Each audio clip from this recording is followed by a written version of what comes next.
Alright. Oh. What are we doing this building today? Airwood column.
constructed.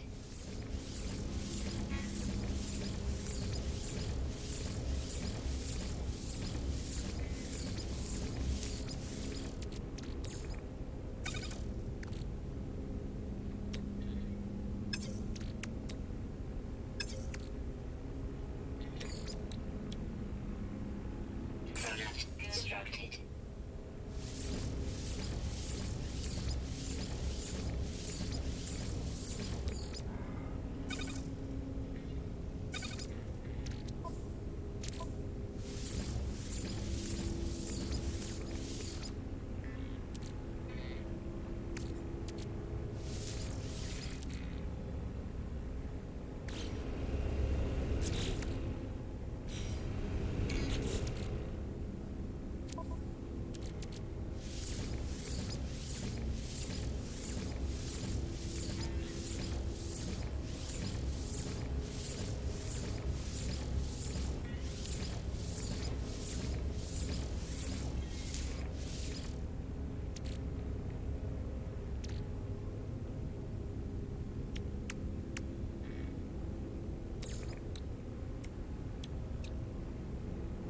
Product constructed.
My mic's been muted this entire time. That's embarrassing. Hi. Wow. My mic's been muted. Well, I haven't. That makes sense, yeah. Okay. Anyway, enough of that. Moving on.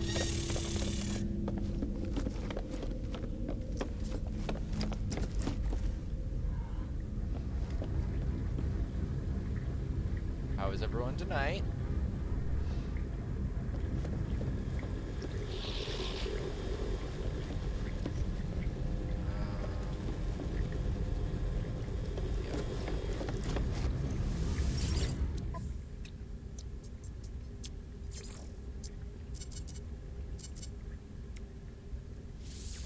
Units received.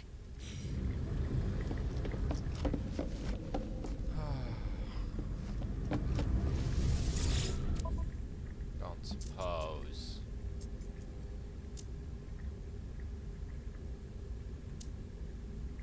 Of course not. Of course not, right? Never see Tri-Chain before again. I've yet to see Tri-Chain. Maybe from a merchant, but not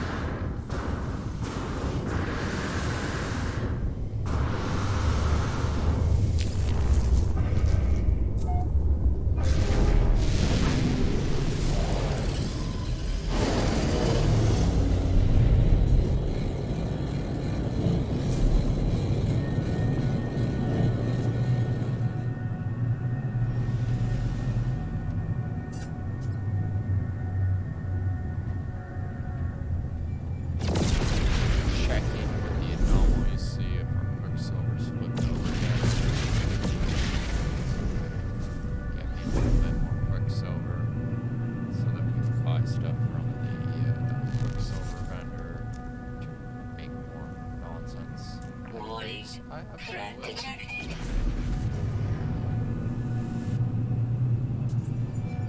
This guy.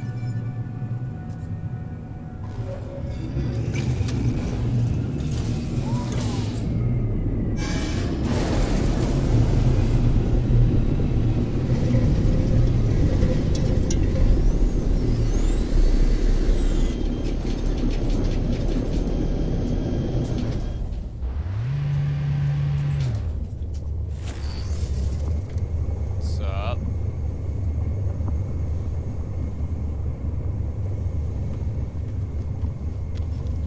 You good? That's a living ship. Yeah. Swims through space. They're just like kind of standing there. What the hell are you? No. I probably should have been able to tell because I don't see a symbol there, but I was like, hey, something shiny. No. No shininess. Alright, before we go running all the way up the stairs and all the way to the back, is it actually worth my time? Yeah, let's go drop some. Man, I got a lot of junk. I'm like gonna have more junk.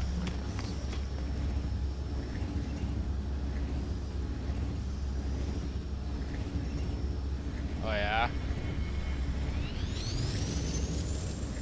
I like, I've always had a thing for the whole, 40k genre, so I've always liked the Sentinel Freighter, right? I've had the big Star Destroyer, like the big 7-section one, right? And it's just...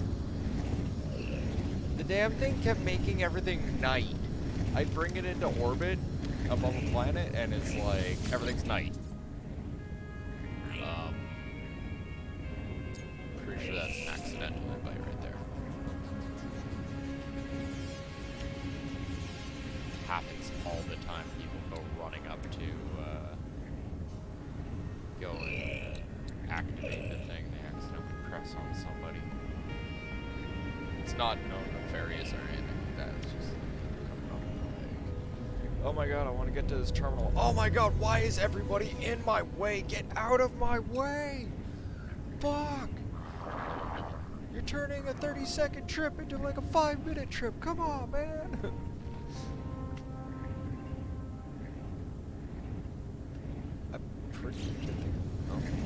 happens. Alright, so that's handled. You know what? We'll get this stuff because I'm pretty sure I can manipulate it to actually, like, create some sort of cool ass ramps. I don't really see any of this being a serious requirement on the building. Ah, yeah.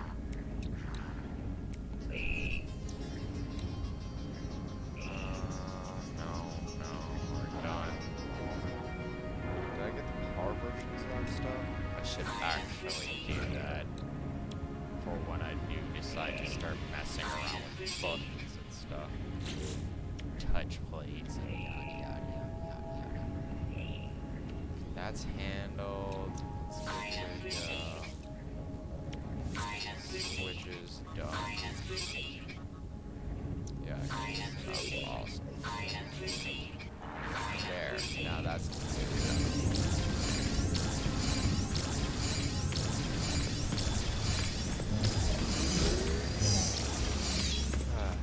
Yeah, this is my original character. My original character is on console. I started on PlayStation back when, or just towards the end when we were all still little Orbeez, before we actually had all of this. And yeah, I had 3 saves, right, that I had to make, because the first 2 got corrupted one after the other. And then the third one, I got them all the way up, got my S-Class freighter and all that great stuff. And, yeah, well, they don't have character transfers in No Man's Sky, so here I am on computer now, and I have to remake all that stuff again. Like, I have kind of the same thing as my original living ship, right? And, like I have the hauler version of it too, so I'm kind of happy with that, and my character's finally back to like the way he looked originally before I actually stopped playing. You know, minus the new backpack is actually the new expedition. That was actually really fun. But long story short, I gotta remake everything, so I'm back to having to find all the perfect little mods and perfect little gun and all this. Which I actually just came across a system with an experimental last night in the previous stream, and it was in the system where it had the weekend event, and I went, yeah, I noticed that they got experimental multi-tool in there, so I set up a little hut, if you will. It's not a little hut, that's completely bullshit. I meant to make a little hut, and then I'm like, hey, oh wow, I can build with silica dust? I've never actually built with these pieces before. I'm gonna start building. And so, like, literally an hour later, I'm still building pieces of my home. Yeah, this got out of hand really quick.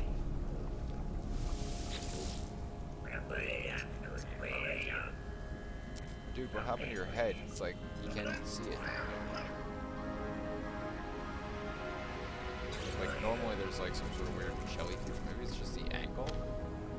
No, his like head's almost completely translucent. Like, you can still see the lightning effects and stuff like that, but I don't know, maybe it's a glitch.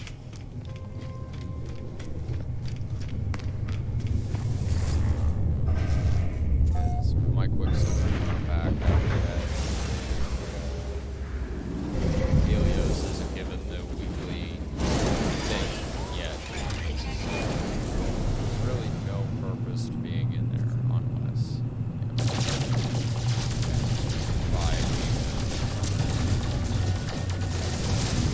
my goals.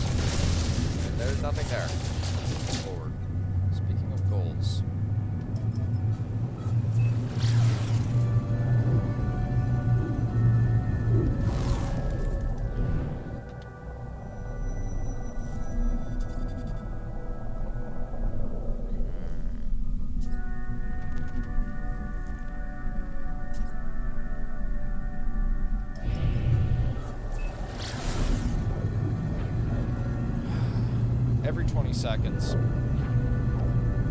You started on PS4, playing on PS5. Oh yeah. Me, I'm happy with being on computer again. Right, like computer is where I started really gaming. Right, like my dad never let me have consoles or anything like that until I was older. You know, by then it was just so boring because computer gaming was on the up. Warning. Threat detected. But I went over to PS4. I started on PS3 again. Went on PS4. Did a whole bunch of nonsense there. And then PS5 came out, and it was just like, yeah. And they had that whole, you know, people like scalping PS5s and shit like that. Buying them all and all that. And I'm just like, yeah, I'm not gonna get on that bandwagon. I could probably put together a PC for cheaper. And I did. And I was happy with it. Plus, mouse and keyboard No Man's Sky is just so much fun. Right? It can be a little bit janky sometimes if you accidentally like bump your mouse or something like that. Oh yeah, it's very fun.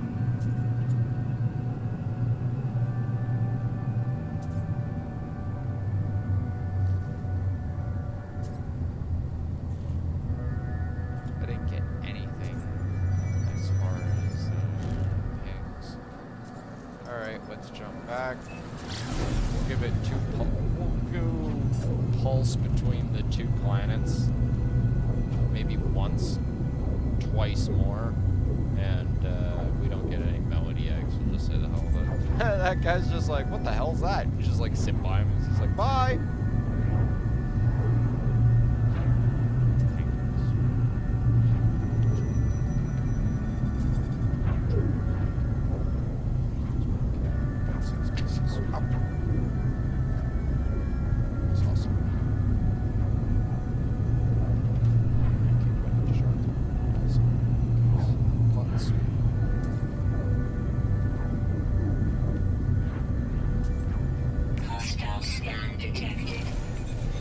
Really?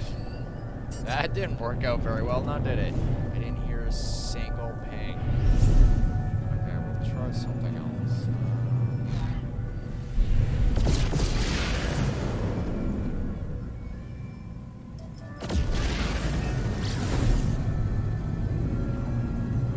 Oh wow, that's like way longer.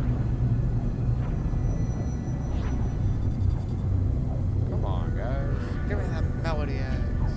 It's because No Man's Sky knows I'm looking for them. So it's just like, nope, can't have that. Technology recharge.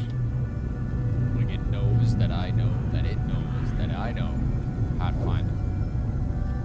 So it doesn't let me.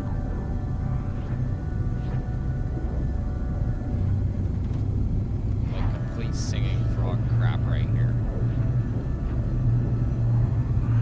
Oh yeah, every 20 seconds. Oh, shut up, bitch. Thank you. Oh, nice.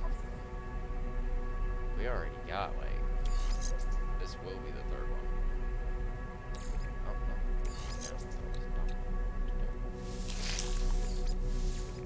No, yes, yes. Eat, Celeste. Eat. Eat all those processed freaking sentinels. Raising a living ship is the easiest thing of all time. All you gotta do is kill corruption, kill sentinels, kill more sentinels, destroy sentinels, process sentinel bodies, and also give a portion of Celeste for her scream shields. Right, like bang.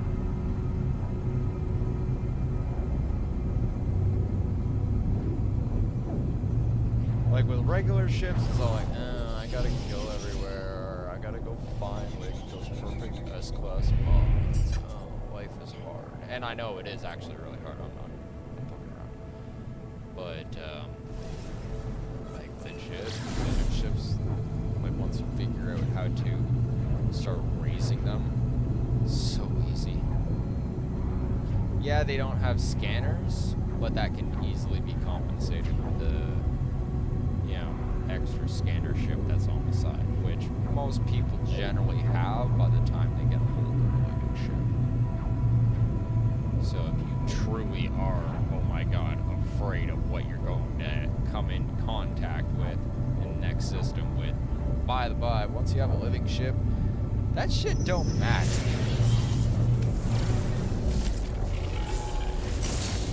Oh, pirate bait. I'll take bait. Come on, guys. I dare you. Drop on a warp and play with the damn crazy-ass celestial dragon. Like, serious. The thing spews lasers, and, like, its gaze can cut right through your frickin' ship's hull like butter. Also, you guys' guns don't do too much. Case in point. Like, what are they, like, S-class? Those are red lasers, right?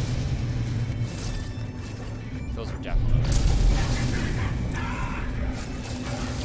That's enough of that. Where are you going? Oh no, I thought you guys had it.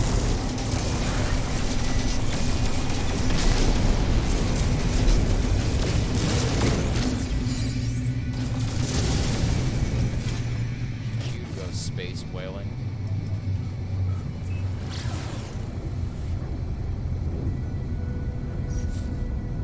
It's completely bait used for living ships. They leave the chromatic metal inside the boxes.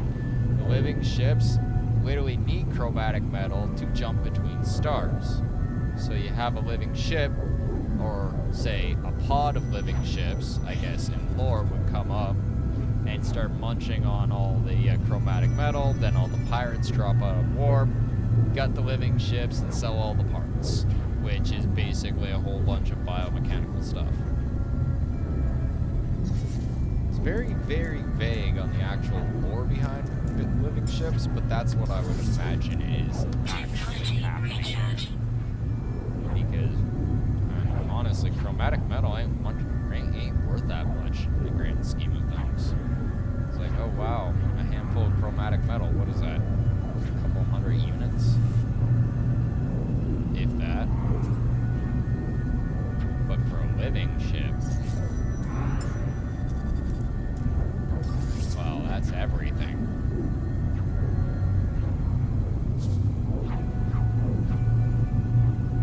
Also, pissing off the sentinels periodically with a living ship is always a great thing, because they literally eat sentinels, right, to support their shields. They survive off of, like, rather dead bodies or more like dink. They're very personal bullshit. Like, you can just bump against the freighter like nothing. It's kind of fun. Okay. What did I go to? Was it this one? I can't tell.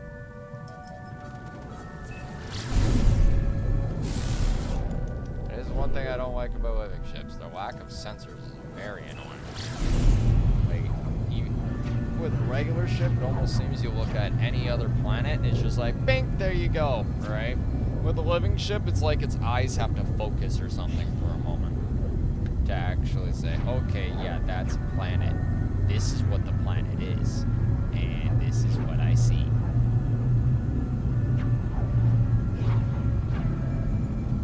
Honestly, they ever give us, like, full-on, like, system, like, inter-system sensors for living ships, you'll never see me leave my living ship ever again after that. It's like, yeah, I don't need fuck all now. Bye.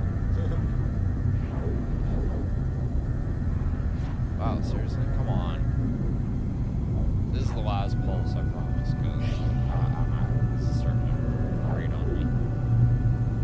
One egg for, like, what was it, three pulses so far?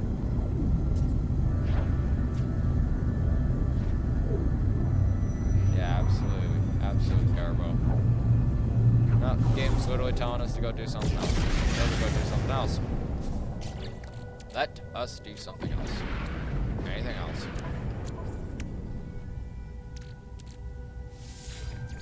And I say grabbing parts for my freighter.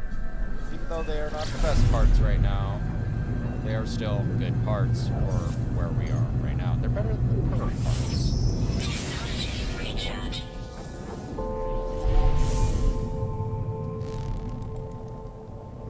So far, the freighters in the system have been giving us A-class modules, so that's good enough for me.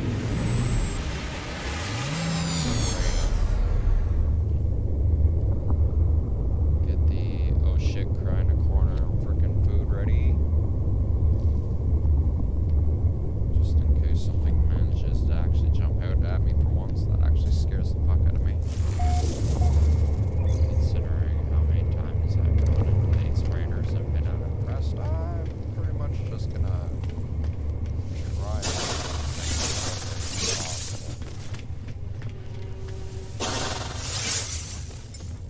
put it in first person, because freighters in third person is annoying.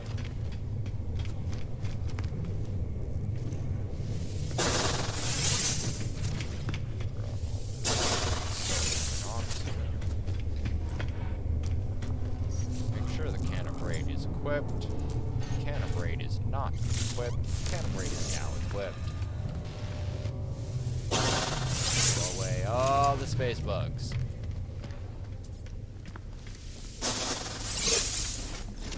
I do believe this one's A.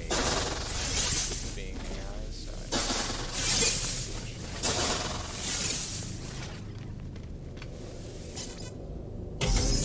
like I've done a lot of freighters, but I don't really know what the full extent of their actual procedural generation is beyond perhaps just the loot. Because I know I've gone through freighters multiple times and had different instances of loot involved. Like sometimes I'll go through a freighter and it'll just be a whole bunch of loot, where other times I'll go through that same freighter, right? It's the exact same freighter, I know for facts, and yeah, I'm getting blueprints out of some of the cases, so I'm like, oh, look at this.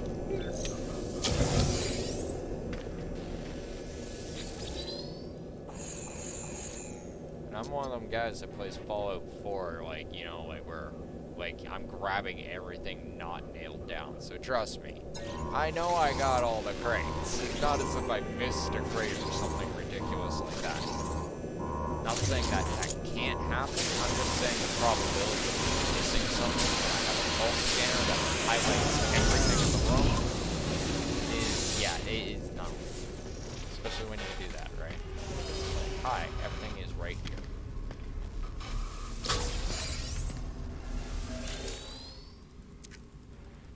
Give me the nights.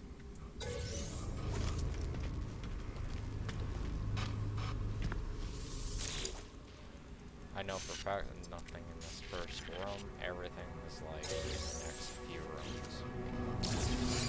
Good part is that this is actually a small freighter. Right, it's only like 7 sections. So getting through it's actually quite quick once you know exactly where everything is.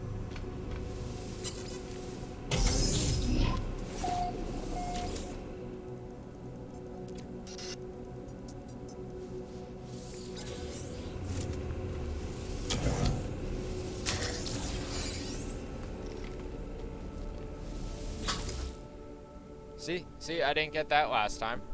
An industrial bench. Just bought the game yesterday and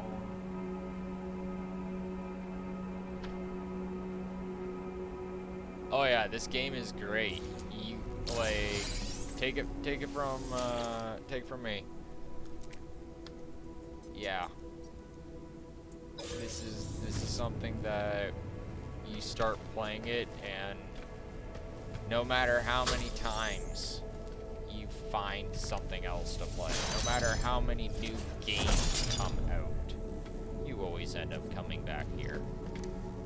This place gets into your blood, under your skin, messes with your head, in a good way, right? Like legit, like in a fun, awesome way. But yeah, once you start playing No Man's Sky, guess what? Welcome to No Man's Sky. Welcome to the Oasis.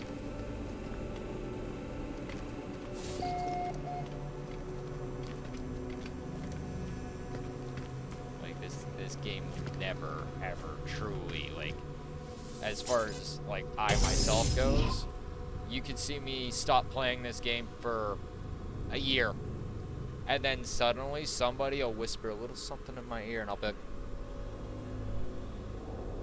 and bam, I'm back in there, and it's just like I never left. I'm just shooting everything and ripping heads off. And all the content that usually they've come out with, I've gone through with them. I'll take my time.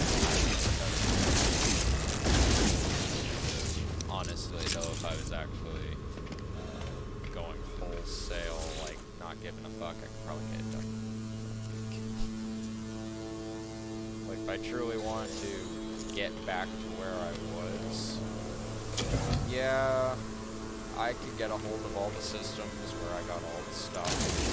Not hard, I could have a year ago, give or take.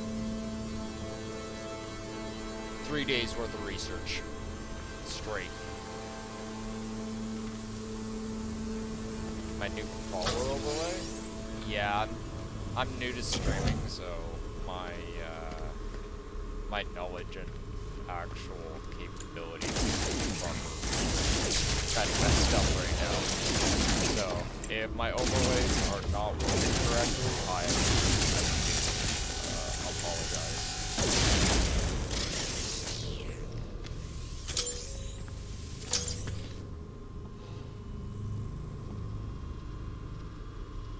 It says right here, recent follower, Squid Go.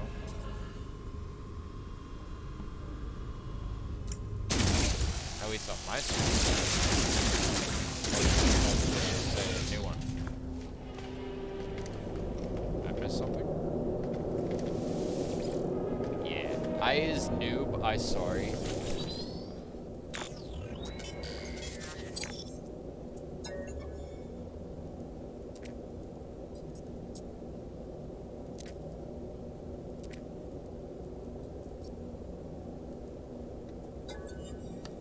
Everybody's infected with something, and you wondered why the robots went haywire and just started killing everybody.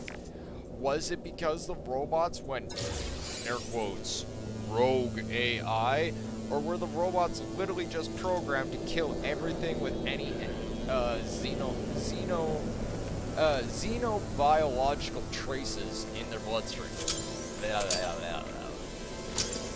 Words.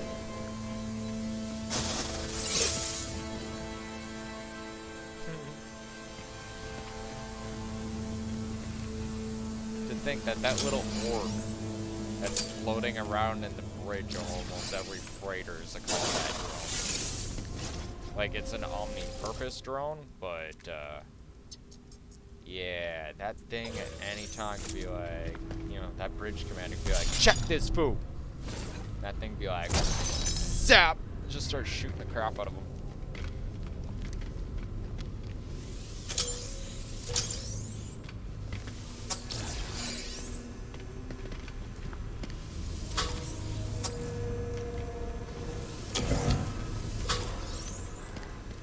Legitimate salvage in dark places.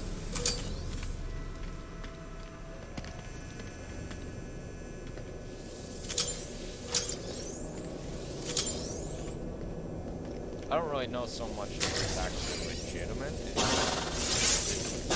Sky Universe, your character is basically the badass of badass with the side of badass.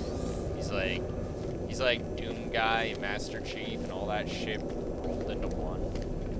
And everyone loves him. So it seems like no matter what you do, no one really ever gets on your case for it. Hello.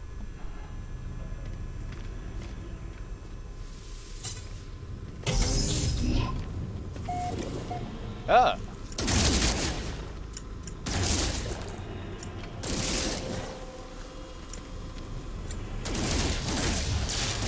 Heck, come on! That actually works surprisingly well.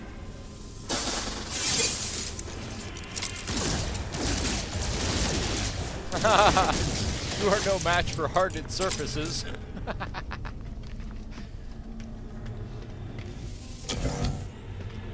Oh, jeez, that was just hilarious. He's like, I'm shooting at you, and I'm like, yeah, this is looks like a set of drawers that your crew put on here. I can't shoot through this. How effective is your laser? Yes.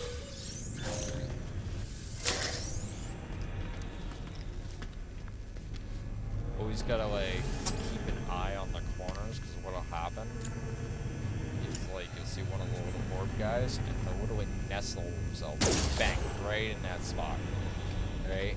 And you just they'll like you won't even notice them half the time unless you know what to listen for, which every enemy just happens to make a specific sound. Go figure.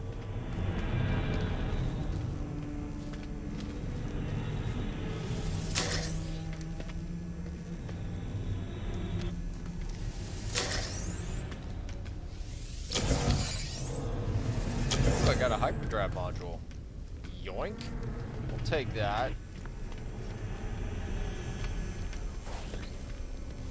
This trip has been anything but not lucrative.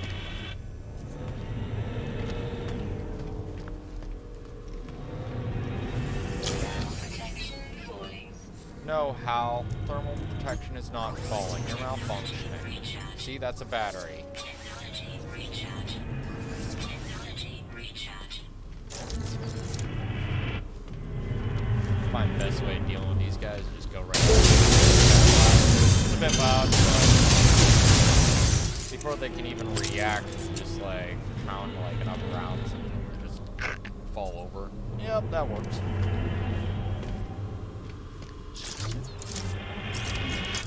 These little guys, right?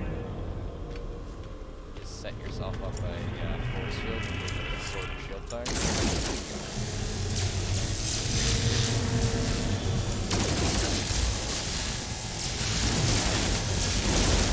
Works better if you're doing it 1v1 because they like to alternate fires, but you get the point. Also, having a massive set of shields and some health bar, that definitely helps too. Units received.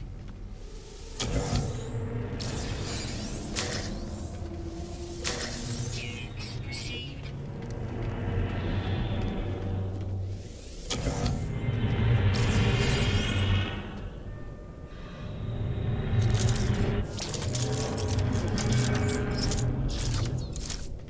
Wish they had like a weapon wheel. That'd be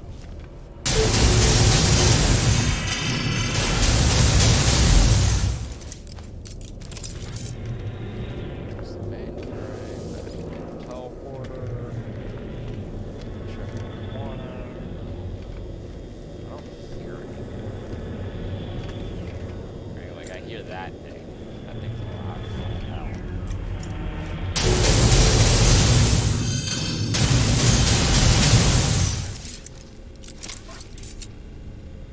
Not necessarily as loud as the laser grid from the Resident Evil movie, but still pretty loud. Definitely not as lethal as the laser grid from Resident Evil. You know? I think if I encountered something like that on this, on any one of these derelicts, I'd probably just say, yeah, no, and I would turn around. You gotta go? Talk to you later.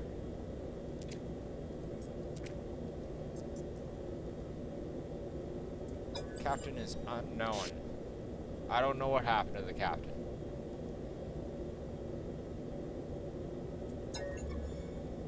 Gotta find the captain to make it happen.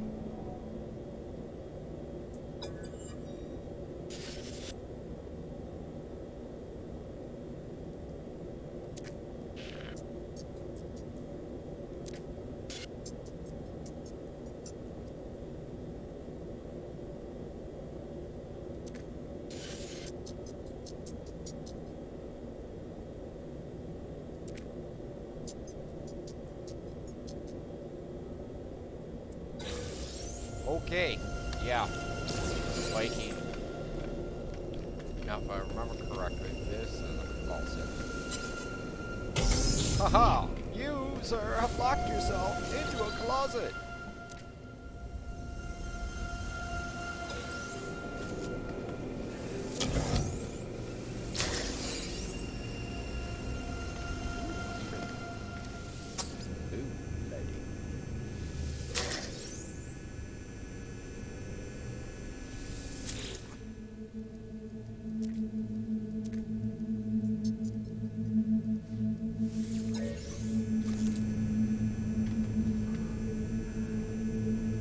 You know you're a Canadian if a space heater reminds you of mood lighting.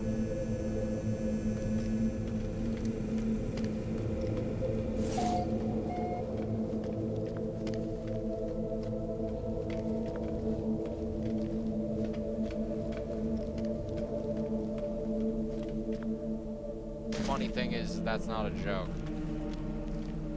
I'm absolutely freaking serious.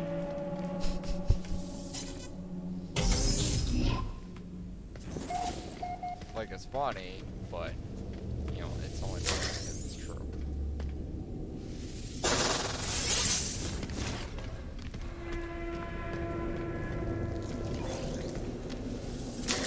Units received.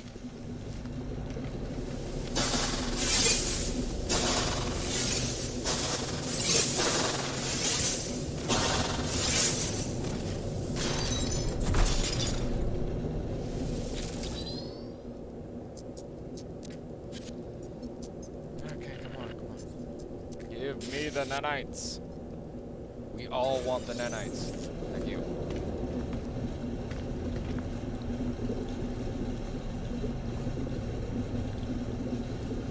Why would anyone suddenly decide that these are great things to bring on board?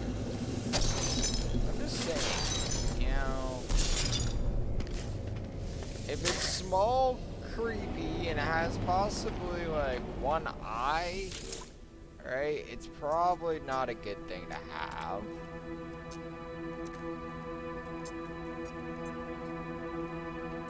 Right, like, find some sort of weird ass xeno monster on some planet that's cycloptic and there's like a massive horde of them skittering towards you. You don't start putting them in tubes and putting them on your ship.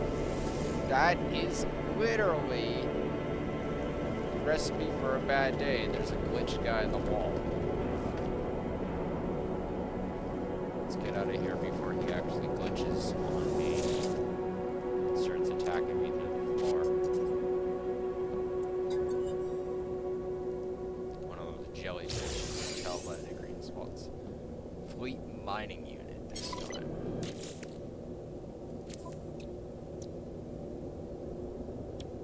Oh, well, we got a few things here.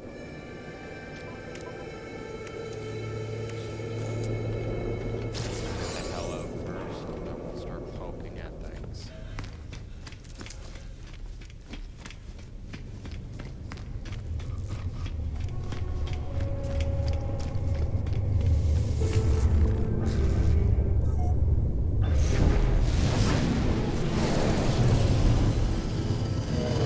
The rack and let it go back in orbit to collect more loot.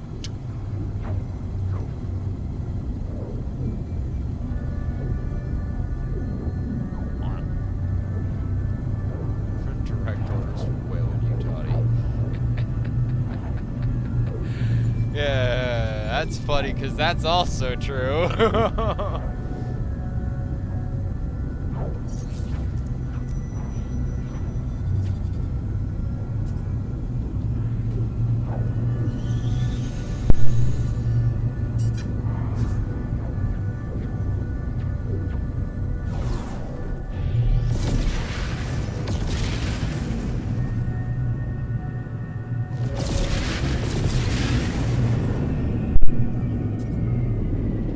Pancakes.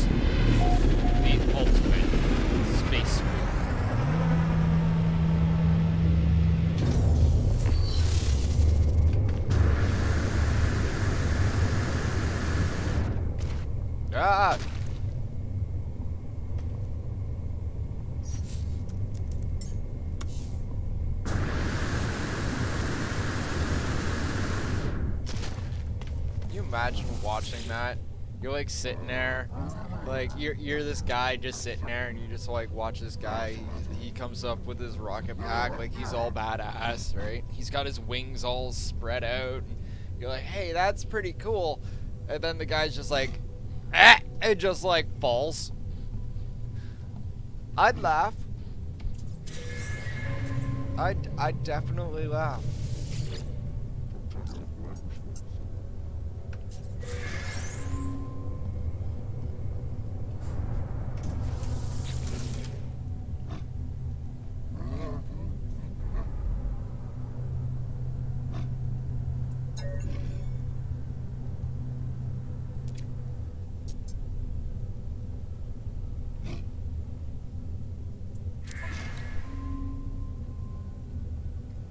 Oh, excuse me.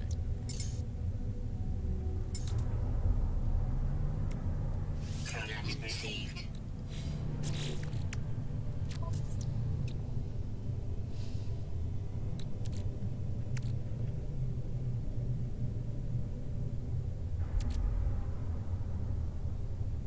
Give that to like some noob or something like that. 'Cause I have no need for salvage frigate modules anymore.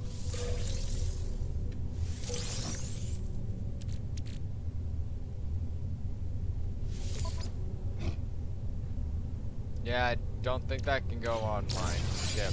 Thanks though.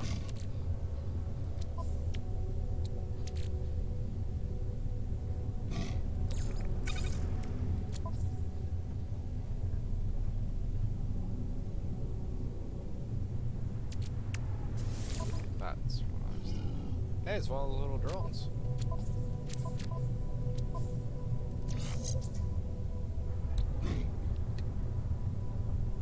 Mining.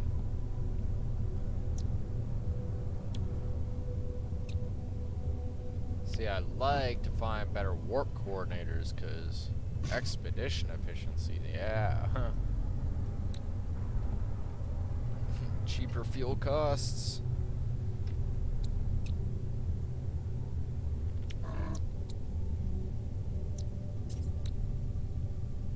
You know, some of these would be good too, like some A-class of those. I'd also like to find an S-class eventually. Alright, not a rush though. It's not like, oh my god, this has to happen. Okay, let's clean up these a little bit.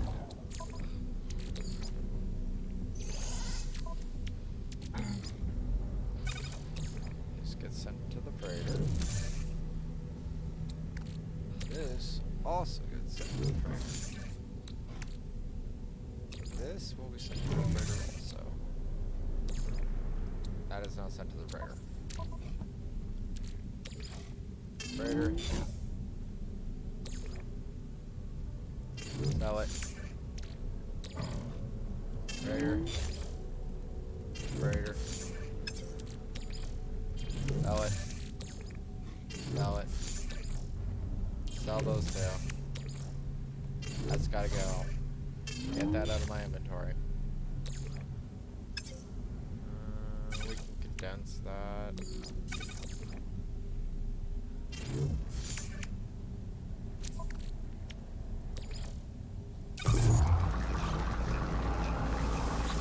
Now take this stuff.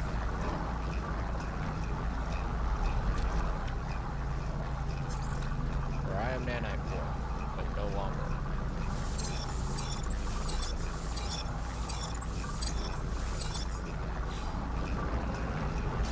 Still nanite 4, but less nanite 4 than I was before.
Not quite, but better.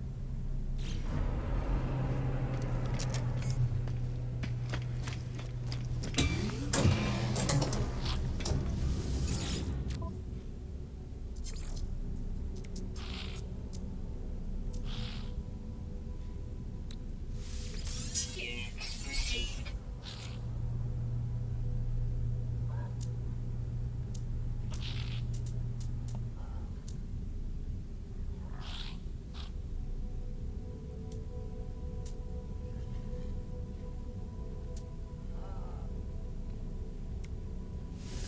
Units received.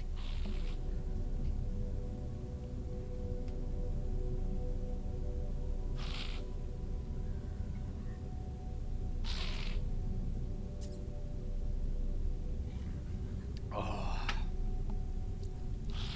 Coffee. How? What ship? Which ship? My ship?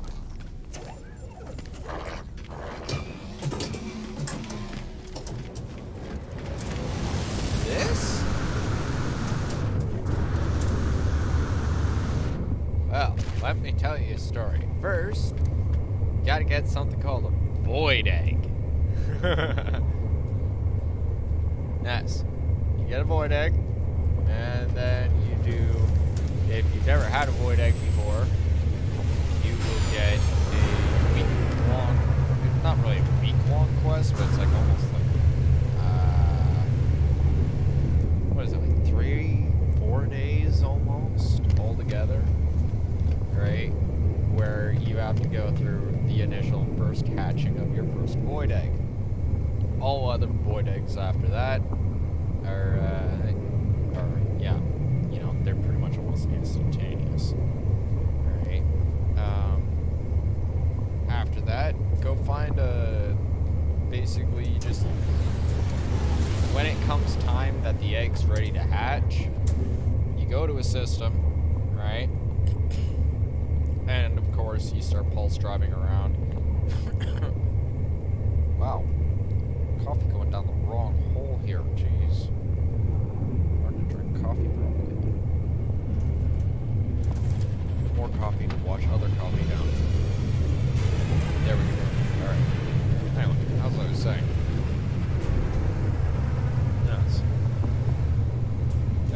After you, the hatching starts, you go to start pulse driving around, right? And they'll go, hey, this is where you hatch the egg. Go down, look at the egg, right? Or the hatched baby. The hatched baby will, you know, rather look like what you want or not look like what you want.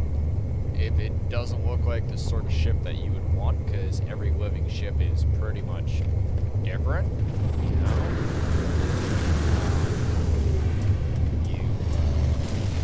Yeah, you just reject it, and then you go back out in space, find a different system, and rinse, repeat, rinse, repeat, rinse, repeat, until you find what you're kind of looking for. This fit my bill pretty well.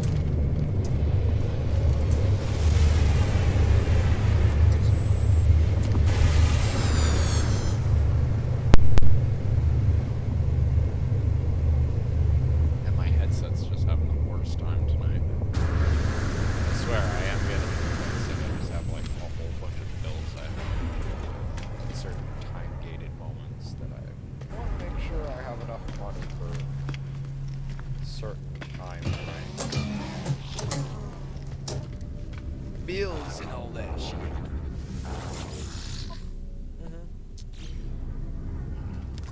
Oh yeah, it's beyond sick, right? A living ship right out of the gate is a beast unto itself. They don't have scanners, right? But once a living ship is completely, how shall we say, formed, right? And I mean, you have all of its modules and stuff put in, you've grown it all up. Yeah. They jump probably as far as some of the best freaking, like, better ships. They have more armor than some of the most angriest frickin' fighters you've ever seen. And their firepower is limited to 2 guns, but that firepower is so immense right out of the gate that you almost cringe at the thought of what it's gonna look like when your guns are S-class. Because I'll put it to you this way, I'm already melting, like, elite pirates. Like, they're not even there. It's like, bye! Right? Half the time I'm playing with them. Because it's a bit of a joke, really. Once you have a living ship, this is literally your forever ship. Oh, and on top of that, it doesn't need to have any special drives to jump between different chromatic systems. It can just go. So once you have a living ship, you can literally just point yourself towards the center of the galaxy and just start jumping. Right? Oh, and as long as you have chromatic metal in the bay, which, oh, well, we all know every pirate ends up dumping it into your inventory when you kill them. That basically means you fly between stars, you stop around in a system for a bit, pulse drive around, you know, something's gonna attack you, you kick his ass. If you really want to have some pugnium for your scream suppressor, go eat a few sentinel fighters, right? Like, once you're actually in a living ship, you never really have to leave. You can just start your journey. There's no purpose to you leaving anymore. Like, it's kind of almost symbiotic. Like, this thing is a vessel that will literally take you wherever you want to go. No strings attached, just as long as you remember to feed it. Which, gold, silver, that all comes from asteroids. Gold and silver is required for its false drive. Right? Oxygen and mordite, that comes from basically, oh, I don't know, strafe run one planet and start shooting freaking plants as you're flying by. Or just, or if you're one of those sadistic people, I guess you could strafe run a friggin' massive herd of animals. You'll get a whole bunch of mordite. One way or another, you can just do that, and, like, again, once you're in a living ship, never have to leave. Unless you want to.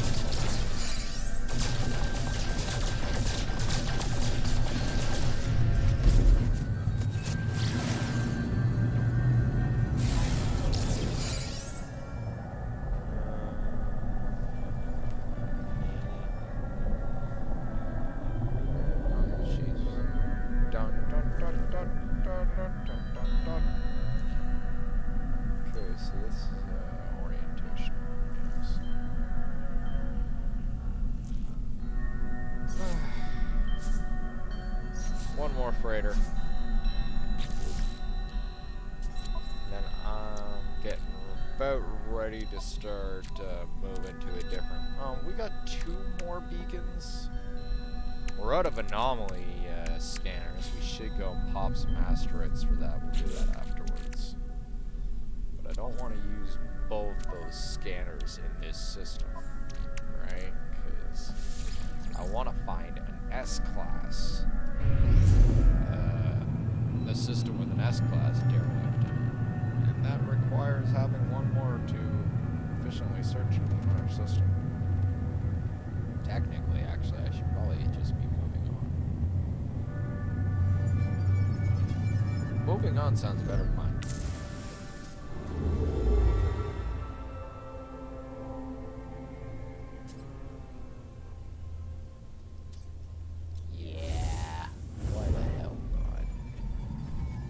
All the upgrades to the damn thing.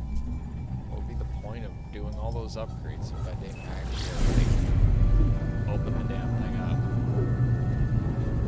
Don't get me wrong. I want my living ship.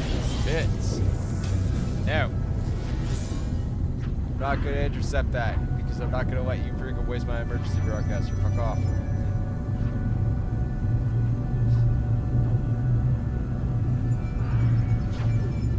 Actually, I think it says as long as you don't board it, but still, I'm not stopping.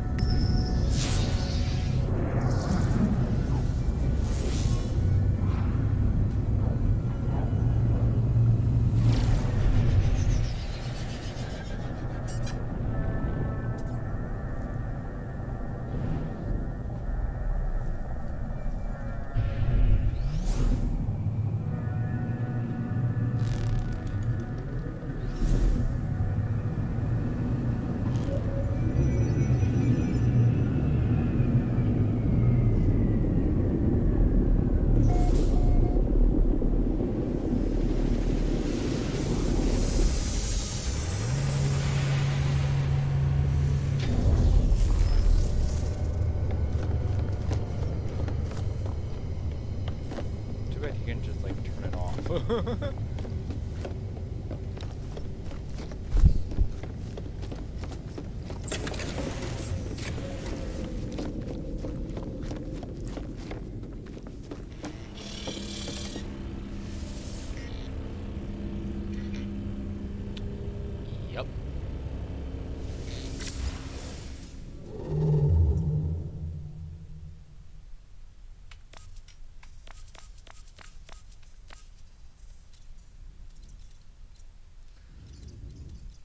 2,000 light years, huh? Where's that bright spot? Uh-huh.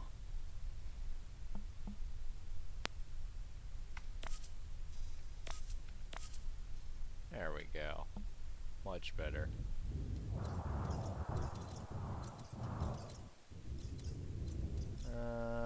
No. Oh, a little bit too far.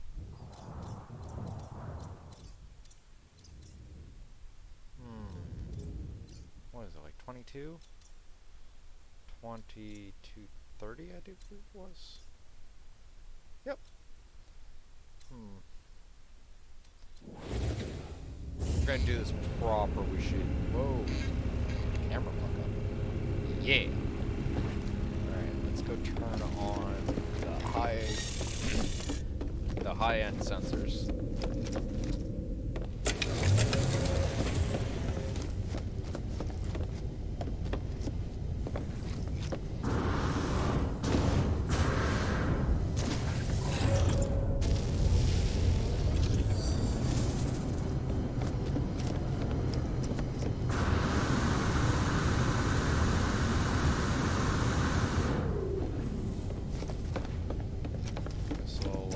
Actually see where we're going. Levy sensors are nice. I can assess these sensors are nice, but they're about as useful as yeah, trying to put a kitten in a wet paper bag.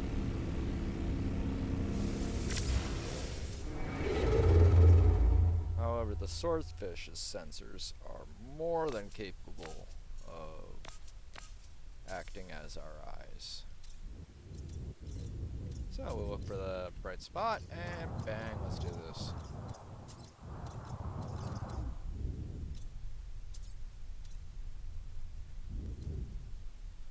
What is it, 22?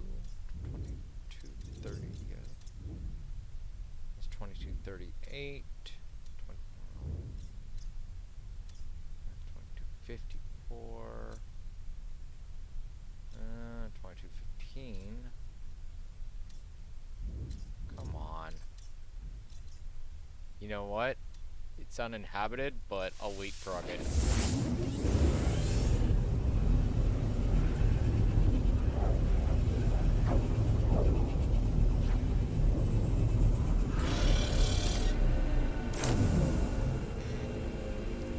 And that's how you move a massive amount of ships across space. This is how you do it again.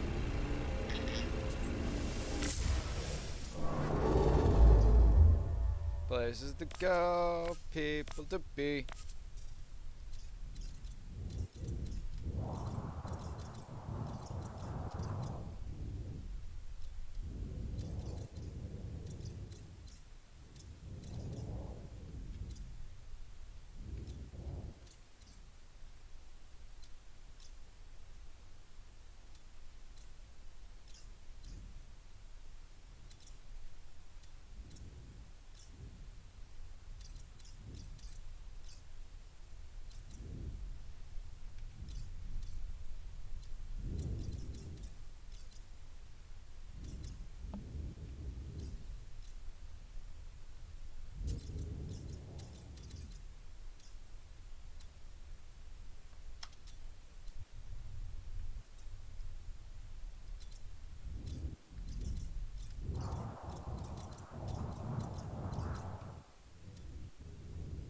What about this star cluster up here? No. This might actually suit our purposes. It's all void for a good bit. Like, we're talking several hundred light years all around. This star cluster right here will be the last stopover. Anything nice to jump in? Oh, there's a 3-star right there. Alright, let's kick it.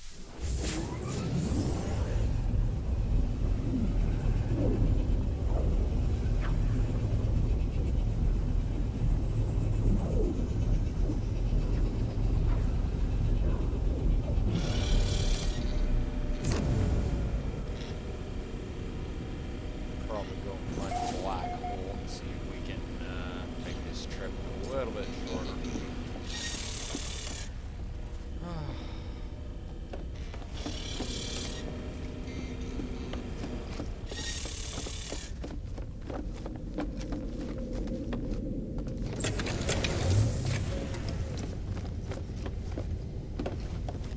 Atlas still wants this talk. Now that I've rebuilt it, remember this.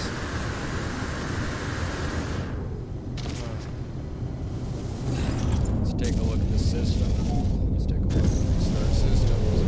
Kick yourself in the face, literally, as hard as you can, if you find out that that system that you jumped into and didn't bother getting out of your ship to take a look just happened to be like the new hot ticket multi-tool that's all over Reddit now.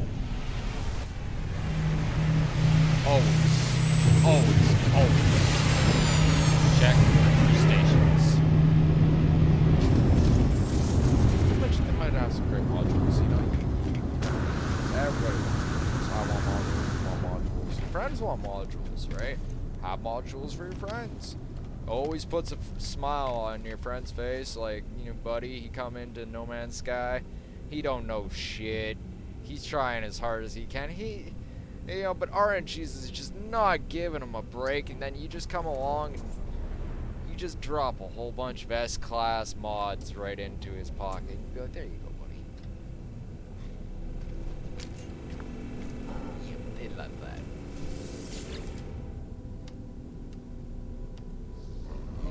Eventually, once you get up to that level, it's actually quite common to just come across S-class modules like this, and usually have excessive amounts of nanites that you really have no purpose with them except for just spending them like water. And so you just pick up things every once in a while, especially if you know your buddy's coming into No Man's Sky, so you have a few systems that you earmark good S-class modules. Like, hey, I gotta go get this, 3 of those, 5 of this. Oh, I gotta have these. Oh yeah, get these too.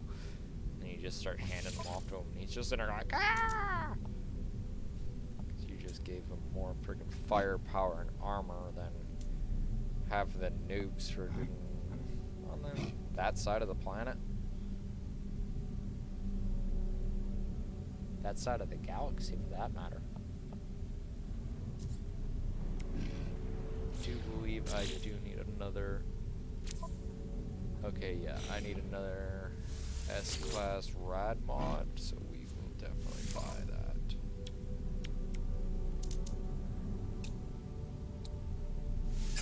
received.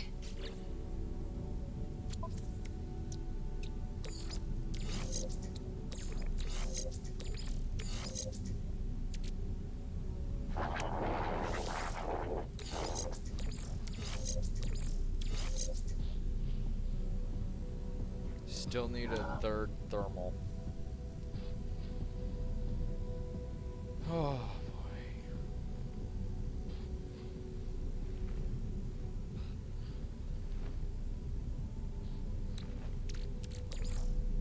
That's another cool part about, like, you know, having salvage frigate modules is you just turn around and, you know, just give them to noobs and stuff like that.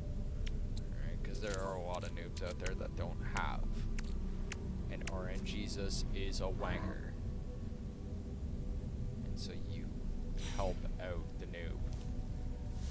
Right? They can be so much more with just a little bit of help. Especially stuff like this, S-Class shield modules, pick those up for friends. Like, tankiness is everything. Especially when you have it in spades.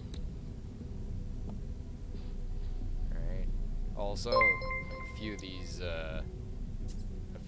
like, you know, new Sentinel mods. Woo! Yeah, you know. And if you're a crafty fellow like me and you double stack them, you know how to double stack? Oh yeah. Always help out the little guy. And for those that don't know how to double stack, that is literally how you do it. When you get to your limit of modules on this side, that doesn't mean that is to your limit of modules on this side. Right? This little extra technology slots are what can yeah, truly make a player. Honestly, I'm not even utilizing them properly. I'm probably gonna rip all this out, like move them over to my general real quick, and completely refit my tech slots, because there's certain, like, what I like doing is I like having doubled up shields, right, which I do not have double up shields right now, right. I like to have like, I'm gonna definitely have some doubled up Sentinel mods, right, like that's already in there, so I want double up shields, all that great shit. Right, to do that, we gotta go and play musical chairs with all the tech slots, which we are not doing today because I don't want the headache. Yes. It is excruciating tedious. At least in my opinion.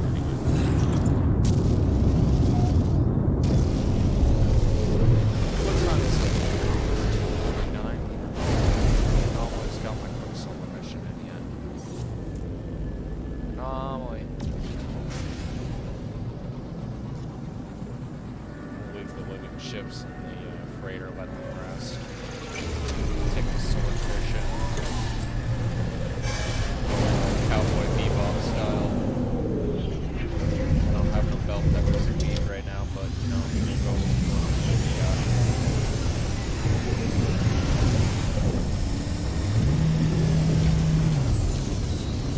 holy frickin' exotic roadshow. Like, we all up in here. We all up in here. Hey! Get out that spit and polish. Oh, yeah. Mosquitoes, snub nose. Nope, nope, long nose. There's a long nose. I see it. I thought it was a snub nose. This is red and gold mosquitoes. I've had both these models. I do believe that's a white gold. Is that a white gold? Or is that a white and silver? Yep, I've had that exact model. Right?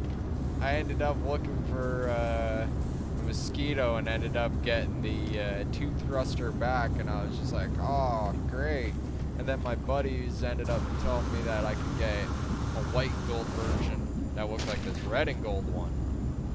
Right? except for it had like more of an angrier nose and stuff, kind of like the swordfish here. Right? It was just like a full freaking package. Oh yeah. What the hell is going on here? Sunday social? That's not a pun intended. I was actually being legit about that. I don't see any Quicksilver. Anything interesting? Alright. Which one of you little unfortunate? Okay, something I said.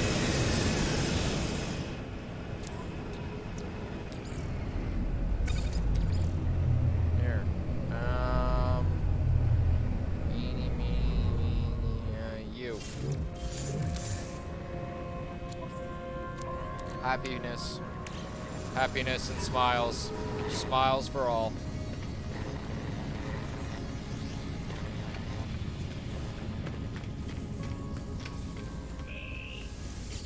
I need a little bit more. I need that damn Quicksilver mission to get my next piece. Nah, I probably should actually save up for that next section of Bubble Duck. That must good.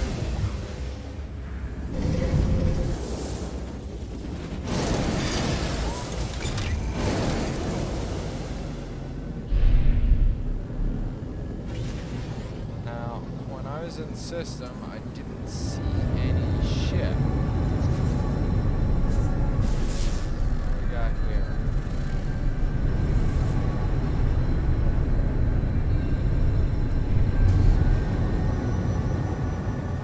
I'll play ball.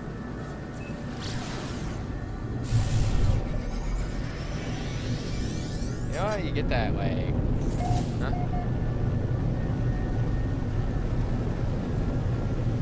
Hoping for a generous player to donate expensive food. Well, I gave one of them a salvage frigate module. I don't need it anymore. So, you know, why not?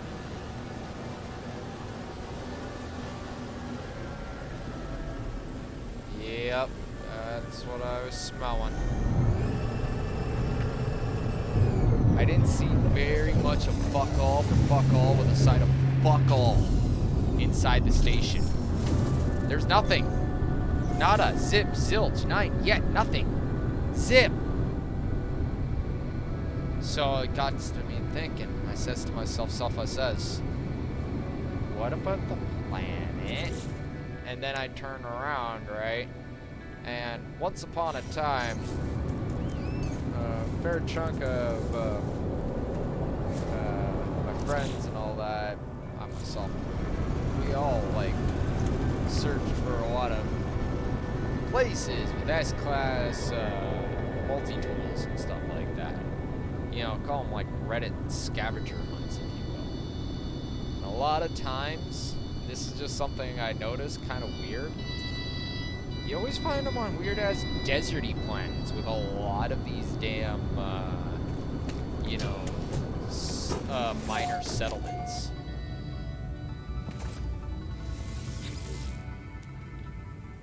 Betting there's probably an S-class version of this, but usually there's 2 multi-tools in all the settlements. And I'm wondering if one of them is going to be interesting. I wonder. We won't be staying here forever to find it, and if, you know, we don't find it after a certain period of time, we will be leaving. Like, that is just how my fleet operates. Right? Like, unless we, like, you know, find some sort of evidence that screams, we have to be here. We have to make a base camp. There is no discussion. Right? Yeah. Nomad, going this way. Speaking of, salvage everything we can, grab everything not nailed down, and get the fuck out.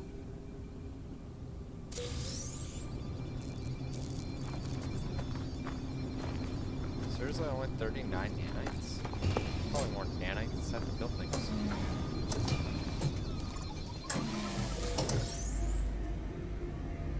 Case in point.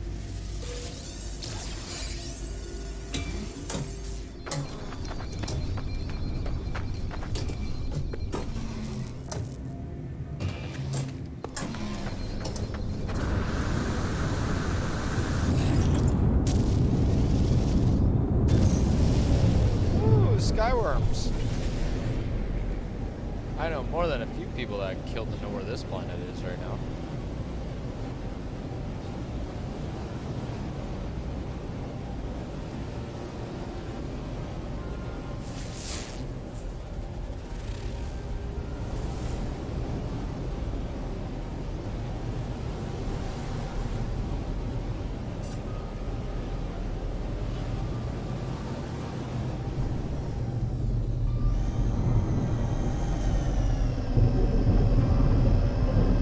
Alright, calling up the big guns.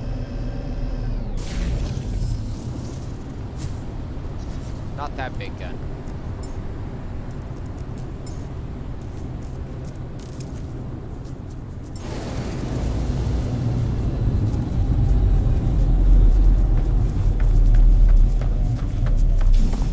I do like your colors.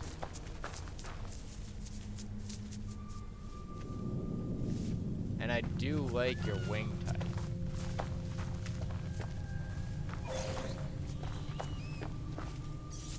Yeah. Yeah. Besides, my Mazi's like an angry piece of shit. I don't like how my Mazi is. It's like, dude, why are you so angry?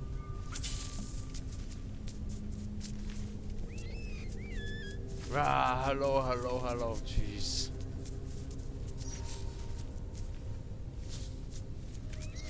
Seems so weird. Alright, bye. Roar, bye, friend. You are free, my Mossy. You. You will be my new flying animal.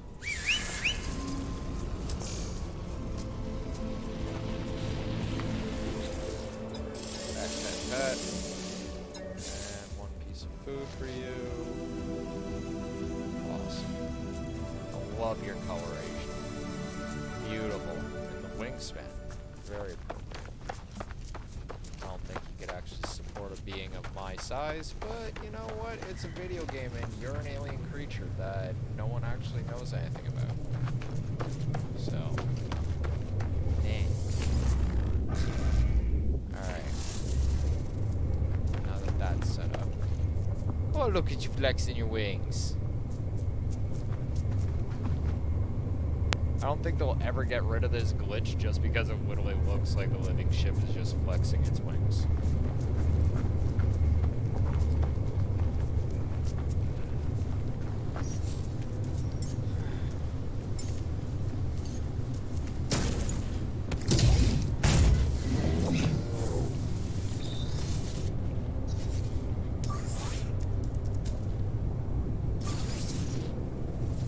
Trade outpost.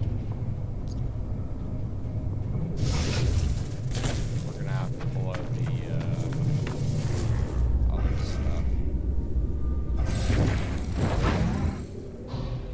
Probably use a signal booster or something like that to see if we can pinpoint some minor settlements. I'm not seeing them though. That's the thing.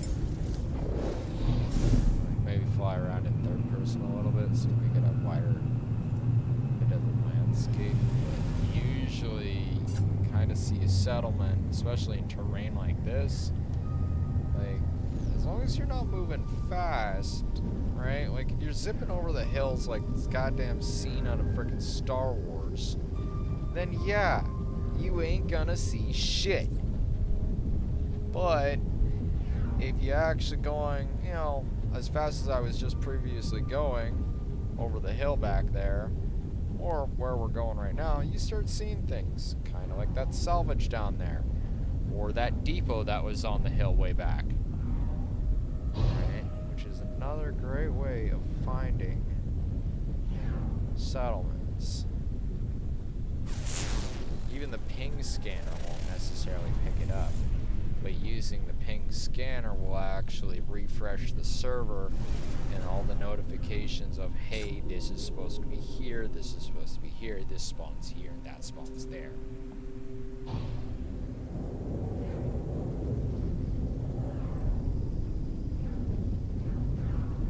And, oh wow, I just noticed that I'm like completely out to lunch here. We've actually passed the follower goal. We're gonna have to increase that again.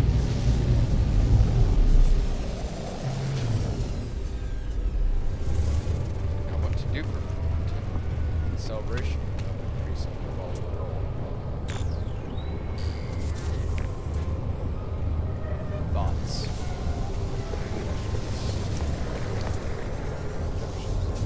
That's an A46.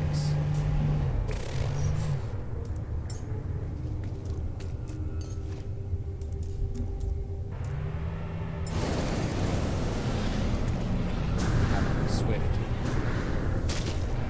Take the cow to market.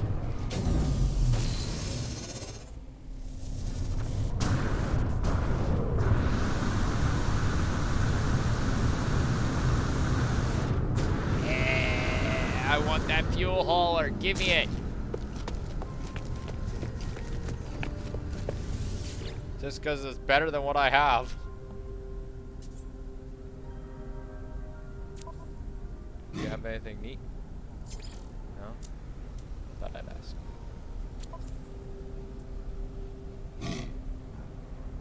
Oh yeah.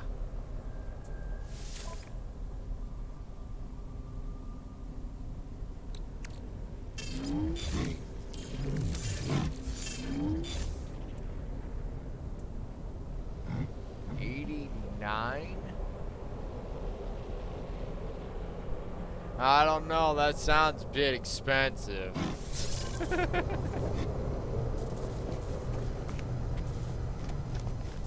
Alright. Awesome. Much better hauler than what I had before. And now we have moving storage. Moving storage is always good.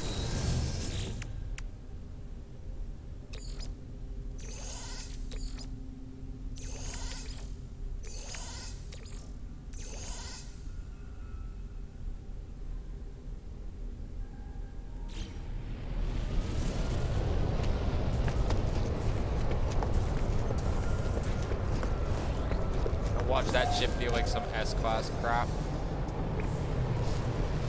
If that was an S-Class hauler, I'd be grinding my teeth right now. I'd be like, are you freaking kidding me?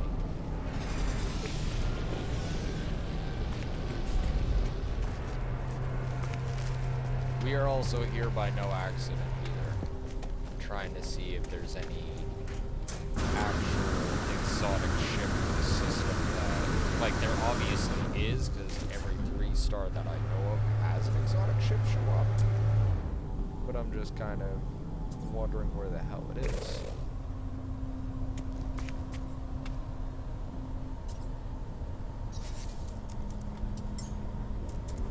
Probably pull up the scan.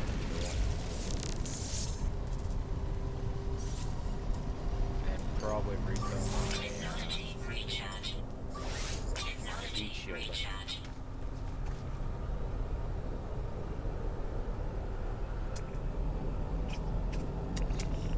Alright, what we got here? Looks like the same thing that I have. No weather, direct sunlight, so no ozone layer. Right? Makes sense. That's what the weather is. Weather is direct sunlight, so there's just like no ozone layer on the planet, which would kind of make it out like it's super deserty. Yeah, so that would make sense, yes.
Hi, No Man's Sky. That is not a...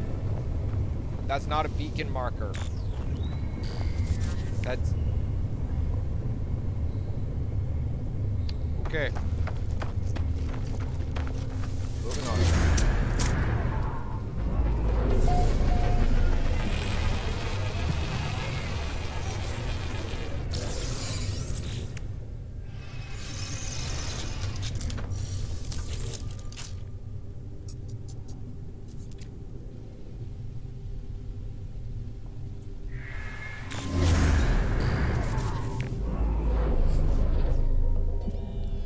Hell, let's get out the entire companion group.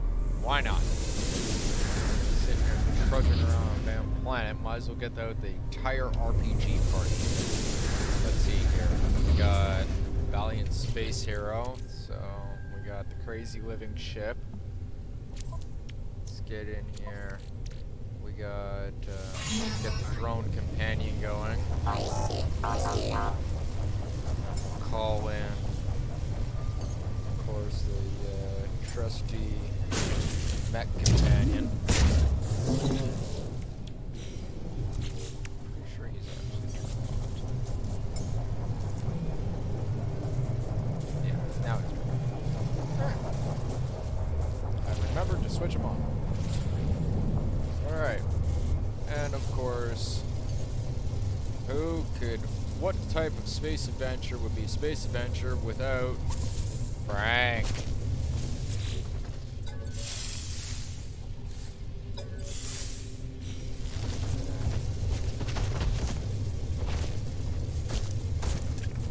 Is your native climate? No, you're radioactive. Which one is actually native climate? Was it barren? I guess it's barren. So many. No, I feel like it's hot one.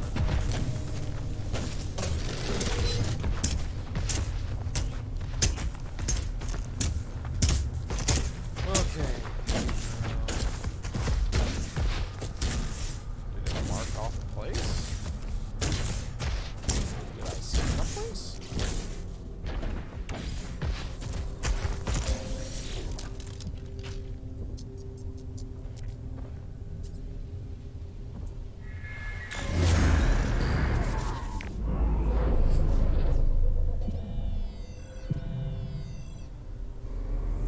This is one of those we're gonna keep scanning the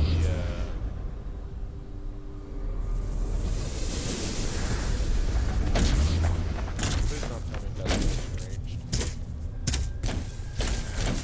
I'm scanning something, but it's not here.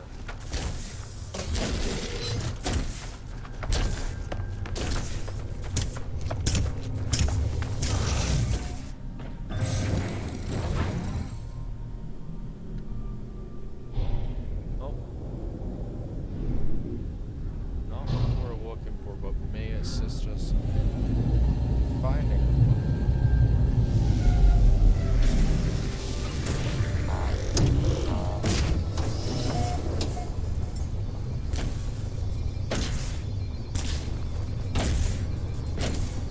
Oh, is it gonna be like that? And not spawn Frank right beside me, huh?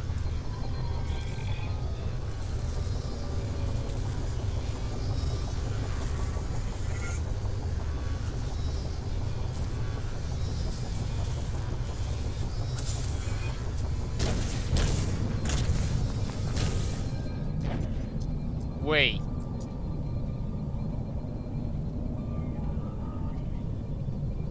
Does that say giggity?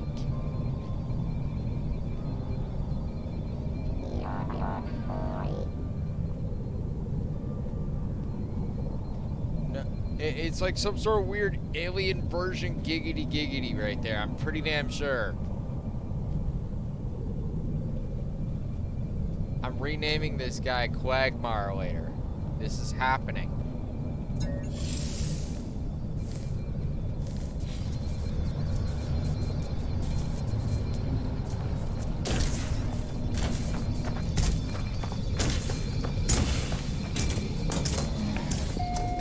especially if he turns around and goes giggity giggity. All right, I'm just be like, really, really? Did you just say that?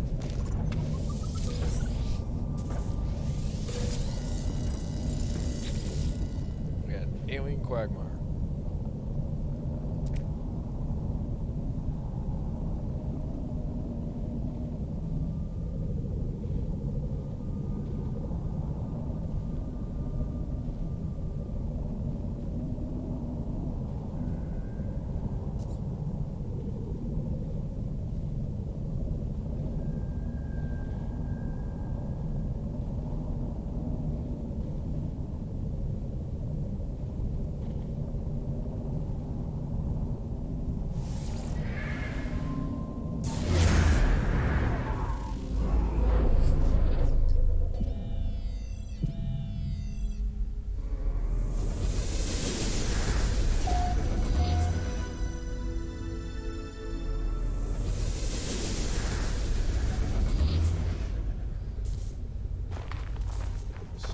Stress beacons are usually other things.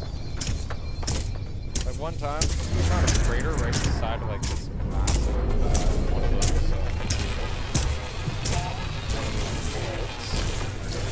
bolts. Holy shit!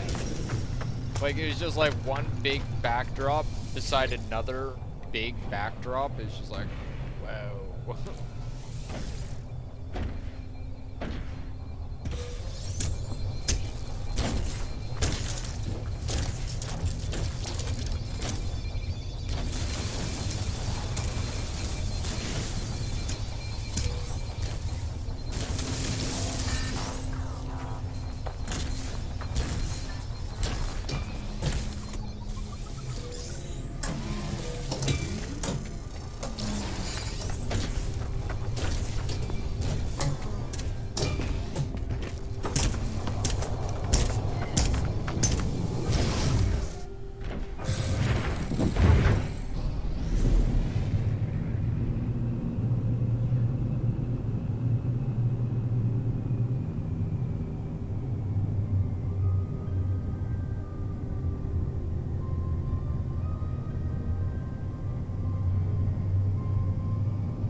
Flash impacts.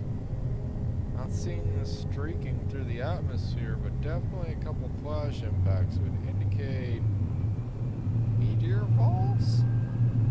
Maybe?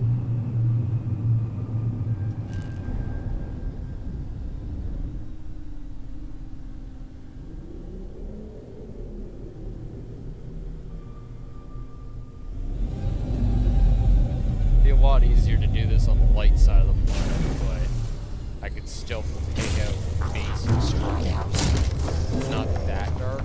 Dark enough.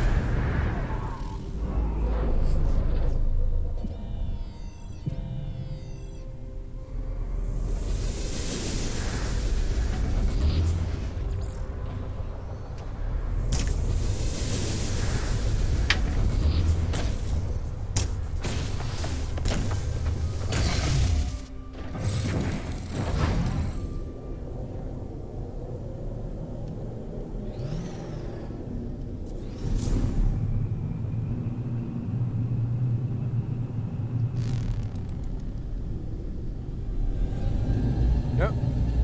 It's just amazing what you find when you start flying a little bit slower.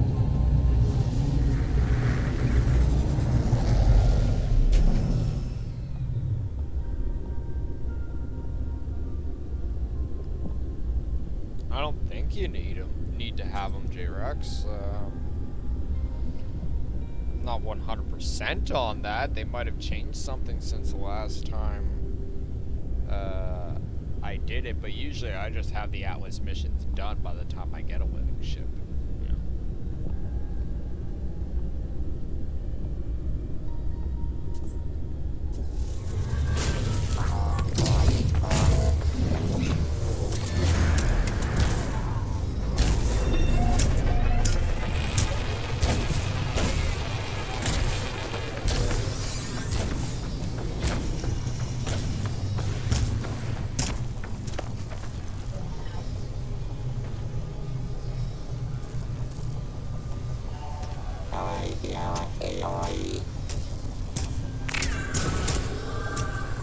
No, it's actually straight up same type of portal. That is a portal key, right?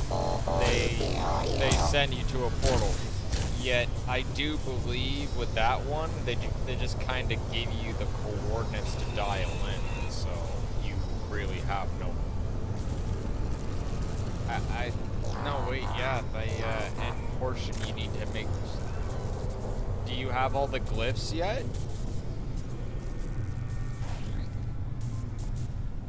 Give me a moment. Kind of standing out in a hot area. Tell me if I can. That creepy ass dead animal on the face. Alright, now. Alright.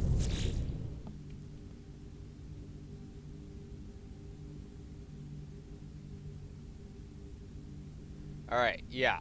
That's what you need right there. Right?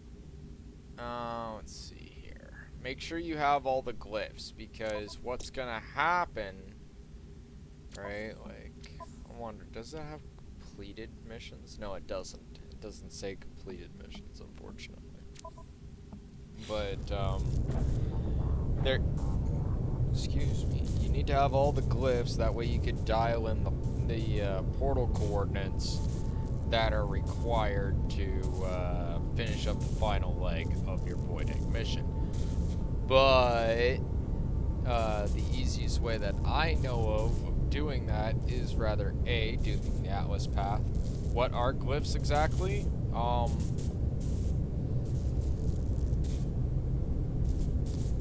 Stargate chevrons.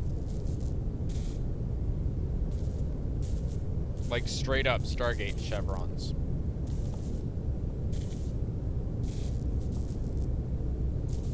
How many more did you say you needed? 2?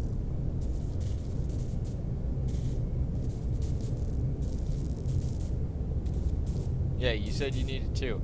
Alright, so just go into the anomaly and just get, like, you know, Nada, or not Nada, but Polo to give you the coordinates. Go get it.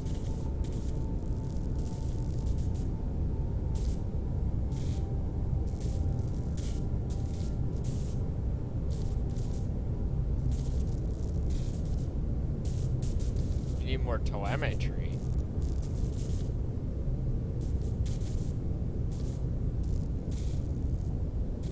I've never heard of Polo asking for telemetry.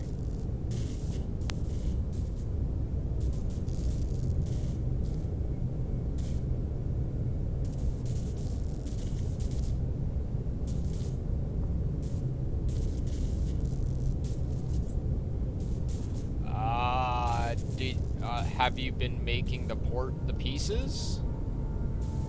Have you been following the instructions that the Atlas has been giving you?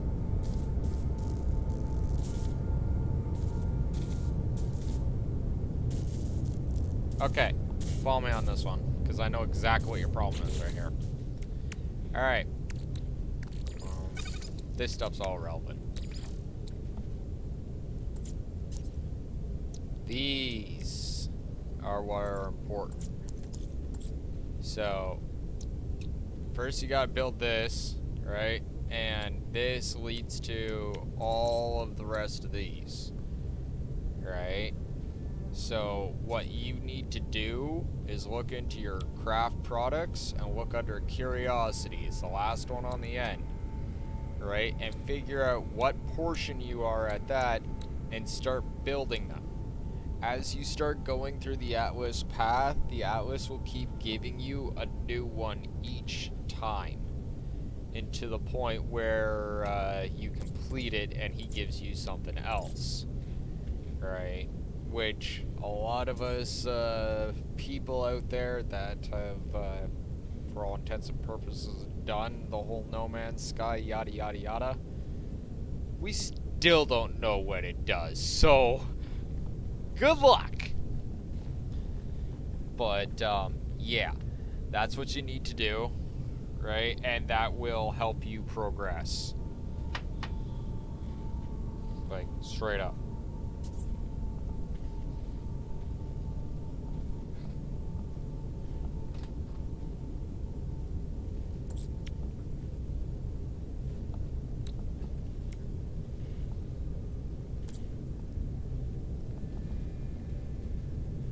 cake is good.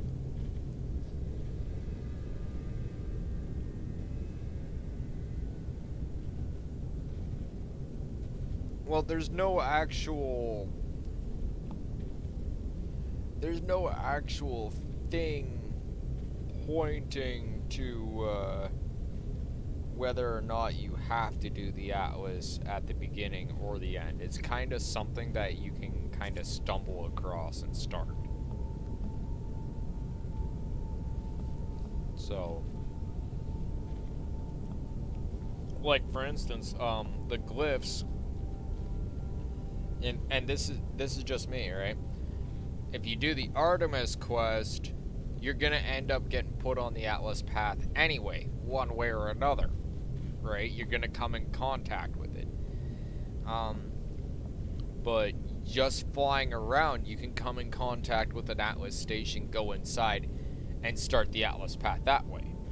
Or, for instance, you could just go into the anomaly your first time, long before any of that shit with Artemis ever starts, and you could talk to Nada and Polo give you instructions for an Atlas station, and you can just go and start frickin' up shit with the Atlas station right there. Right? There's nothing actually locking you in any way, shape, or form. You're not playing the game wrong or anything like that. It's just things are weird. Like, some people play it backwards, some people play it forward, some people play it upside down. Right?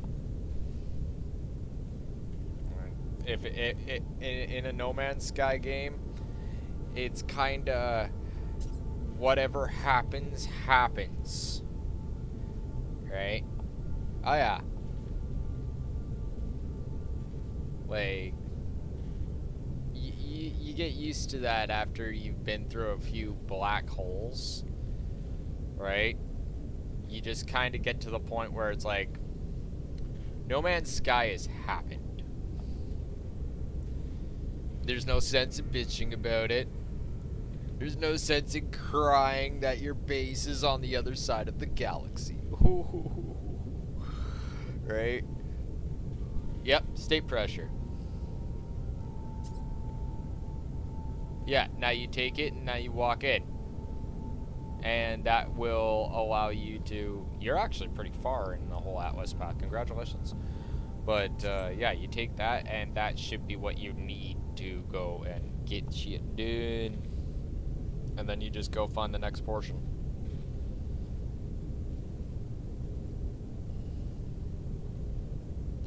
But, yeah, there's no wrong way or right way of playing No Man's Sky. It's your way.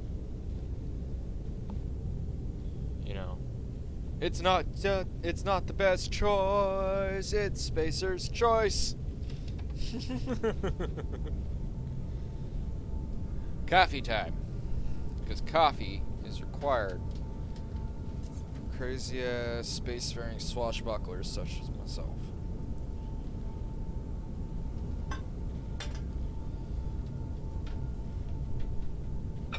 Preferably coffee that is hot. Alright.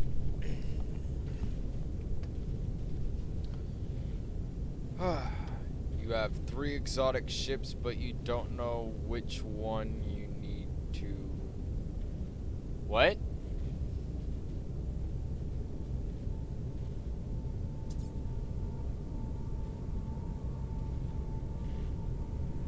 You have 3 exotic ships, but you don't know which one you... Which...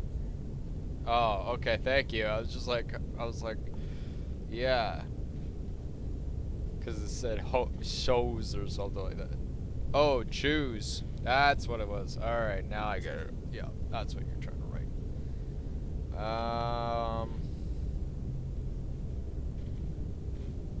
I don't know.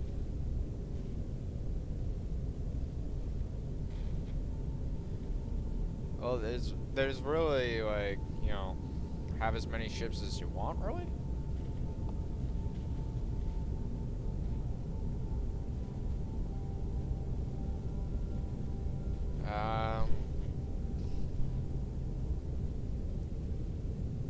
I don't know. That's kind of a more about how do you want to play it, right? Technology recharge. Technology recharge. Technology Ah, recharge. coffee. A coffee of nuclearness. Because it is late at night. Most people make coffee during the day. We will add the creme. For creme makes coffee good.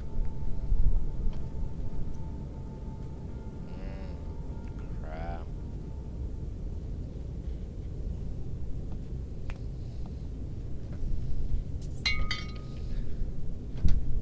Alright. And we will get the sugar and a spoon. And we'll sit there and look stoically in front of the camera.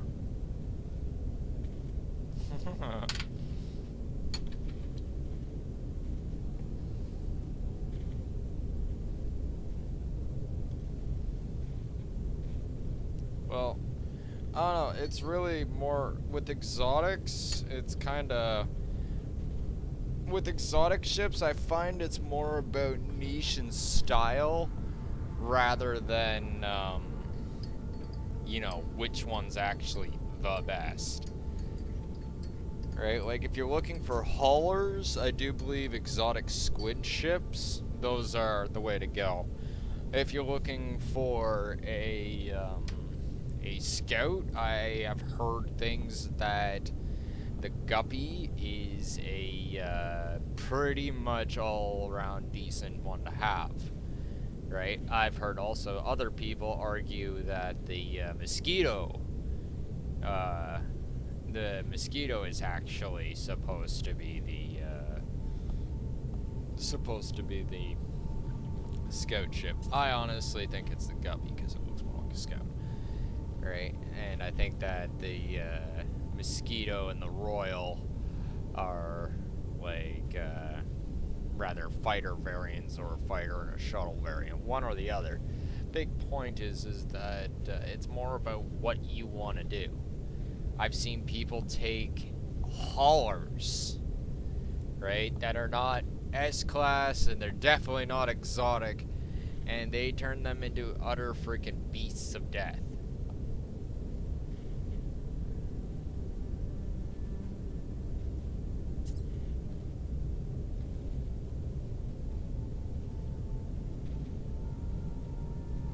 You have 3 of the same ship.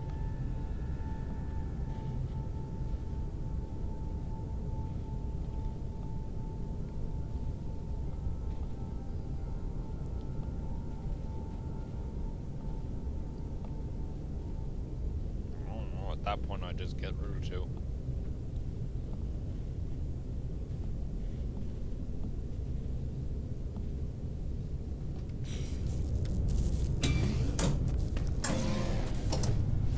Figure out which one's the best out of the 3 and take it. Not much more than that. Not much more you can do at that point. More than a few No Man's Sky players out there have had to triage their freighter hold. You know, they see a ship that they want, but their freighter is too full, so they gotta go. Yeah.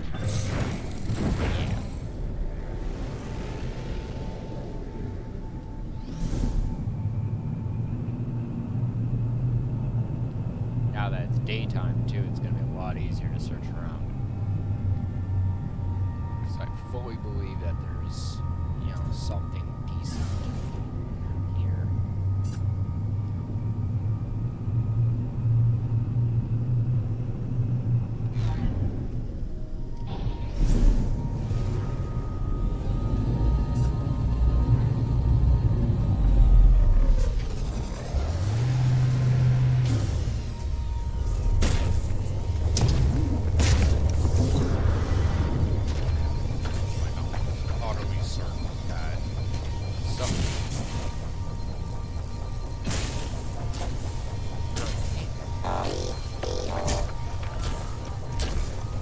Okay, we're leaving.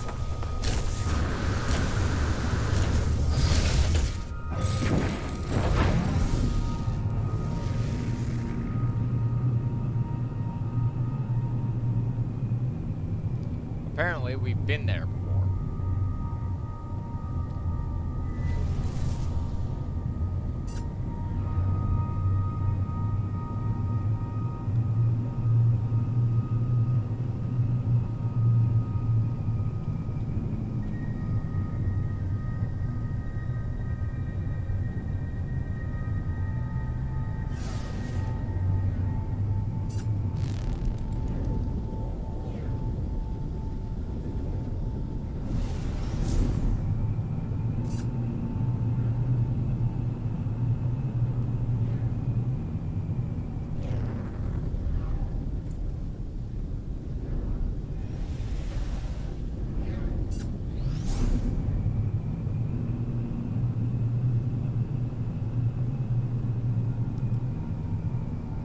Cue that snow speeder music.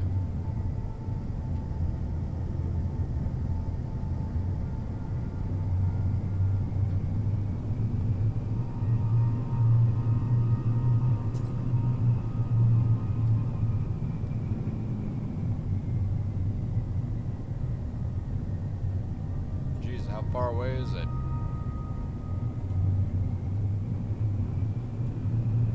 That's fine as long as we start seeing buildings again. Which I'm not.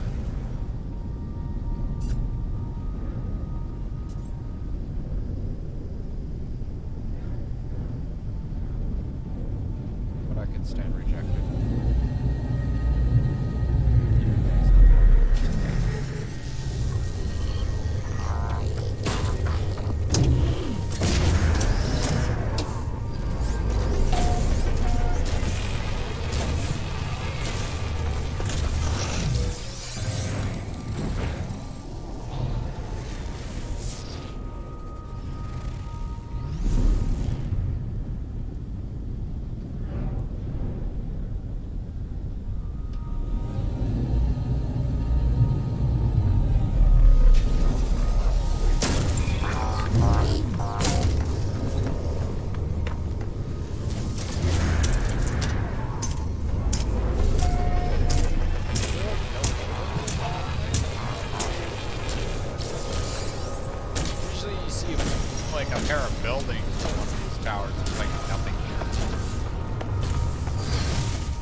big money, no big money, no whammy, no whammy. Stop.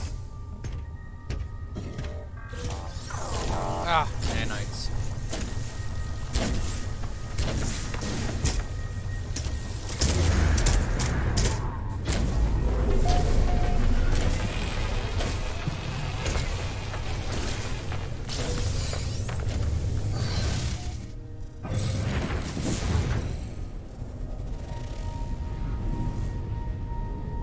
Damn it.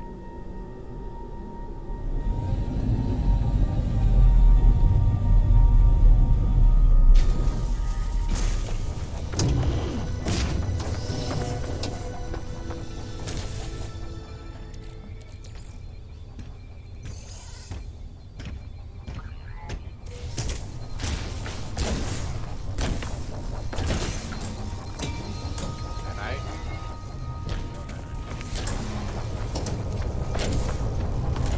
Nanites.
Although like the sentinel can just like walk right up to one of their installations. They're like, hey man, what's up?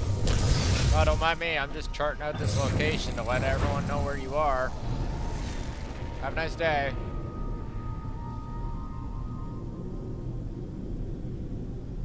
You know, part of secure facilities are usually secrecy. And, secure facility if it's not really secret. The same.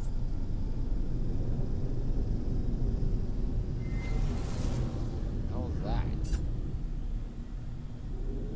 Metal, I guess.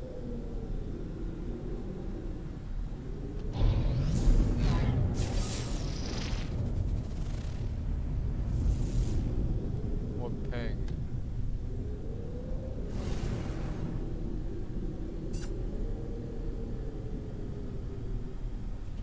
Something pinged. I heard it. There.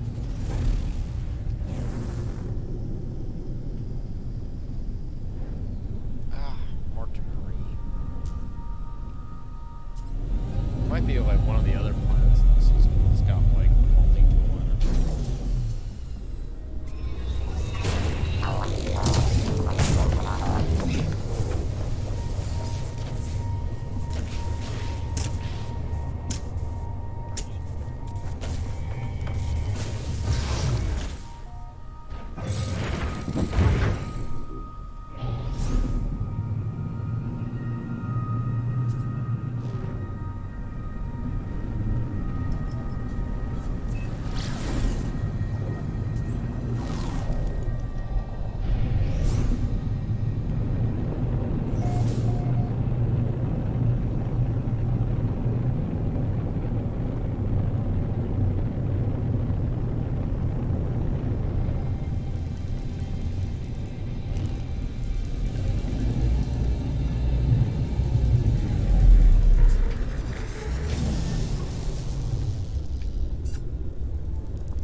Nice.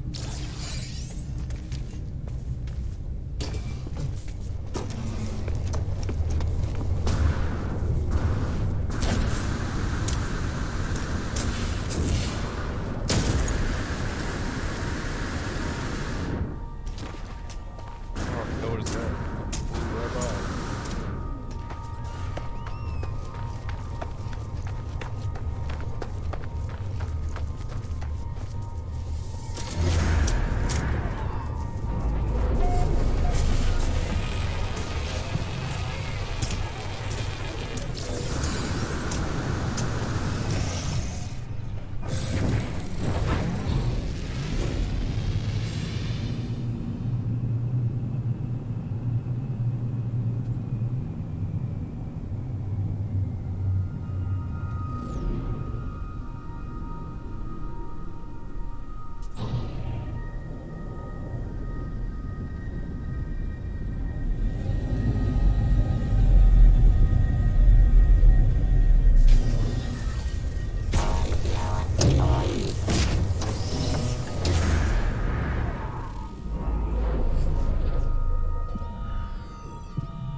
So that's the other multi-tool.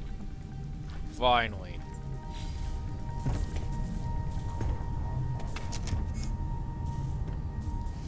I was expecting more. Not gonna lie.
this...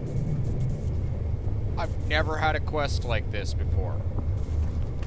Like, I've had quests where they'll ask me to go help them out on the planet's surface, but I've never had an interesting quest where the guy's literally like, hey, I'd like you to get some plants, and I'd like you to go plant plants on this planet type. That's kind of neat. Like, it's almost like inviting the player to, you know, learn how to do the actual farming aspect. Which, one of the cool parts of farming that they let us start doing was being able to plant plants in their native biomes. Like, in the ground. Which is kind of what I'm thinking he wants me to do right now. We're gonna go find a spot.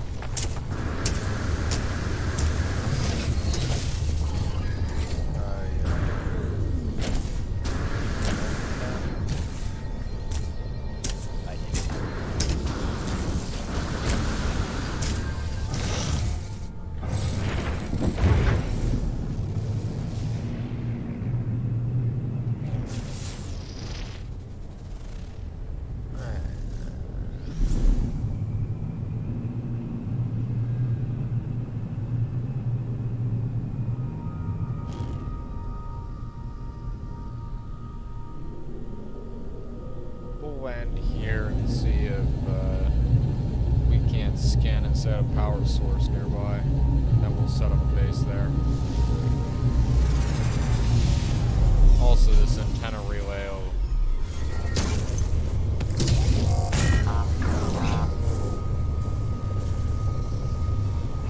I would recommend that they stay in your inventory, right? Because if you put them in your freighter, I've had instances where they've duplicated when the mission turns over, right? And yeah, might want to not have that happen. There's really no worth to them or anything either, so there's no point in actually duplicating. Like, they literally give you next to nothing as far as the grand scheme of stuff goes. And it's not as if you can break them down for anything either. So it's just better to keep them with you.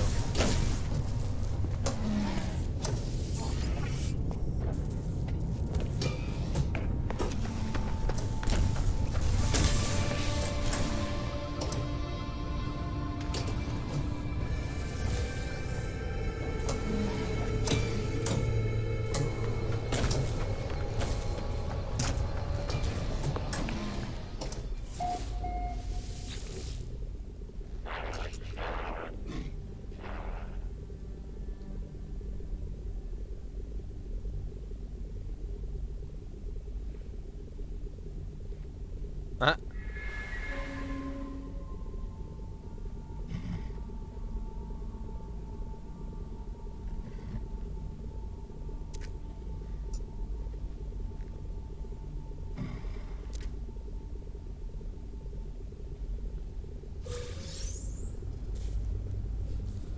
Did you just spit in a helmet and tell me to put it on? And then I saw the universe when I put it on? He's like, ha ha! Bike Eater's so fucked up.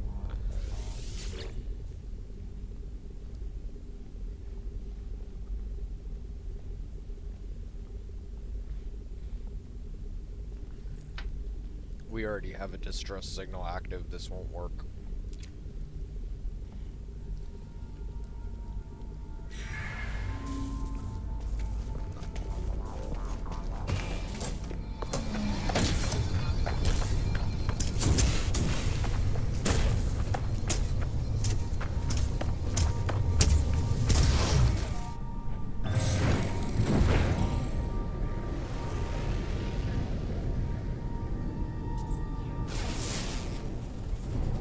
I forgot to scan here, because this is what...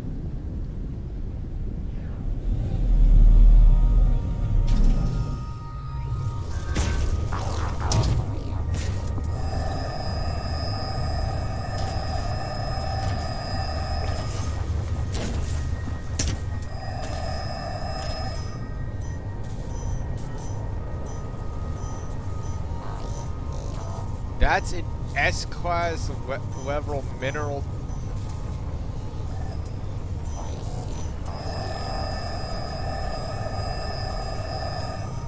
I think there's something wrong with my scanner on this planet.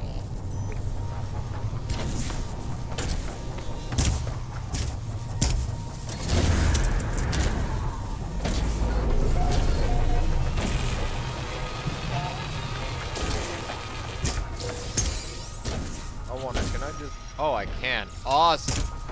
That makes life easy.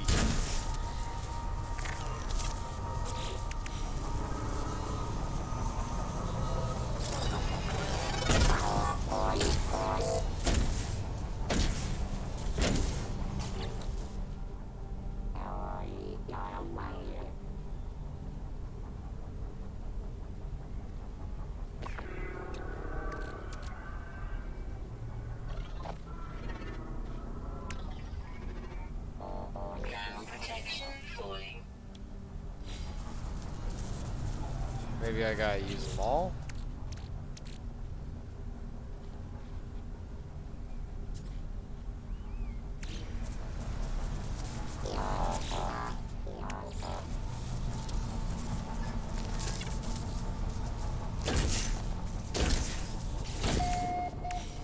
Yeah, there we go.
Yeah, I was all worried that I have to build a base or something. Like, I don't want to build a base. Nothing so far awesome in this system that I've found. I want to go out. Oh, wait. We should probably check that ship.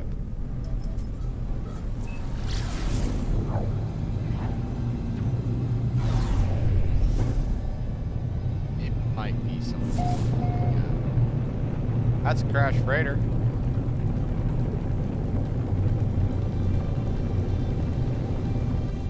That's some facility down there.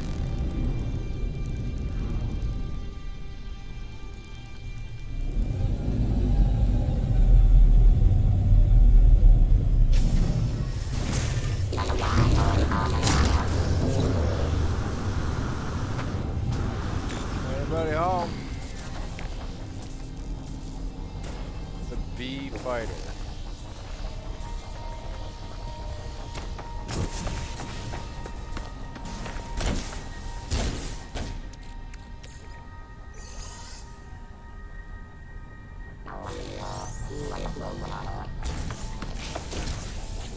Alright, maybe the beacon has something.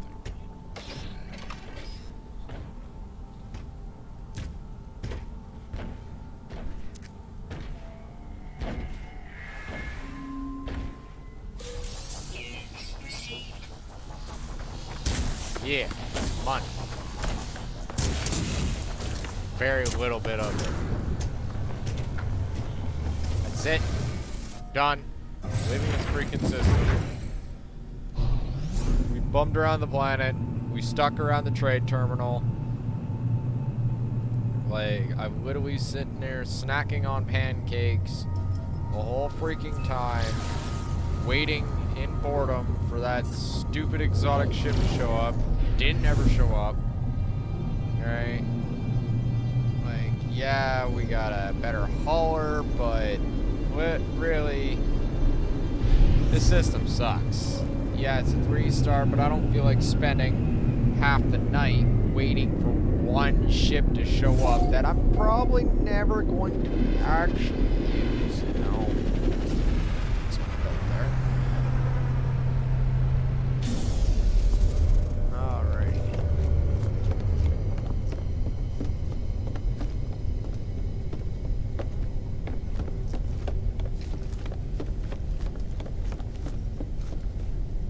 Actually, I'm gonna get up and stretch my legs real quick here. Oh, jeez.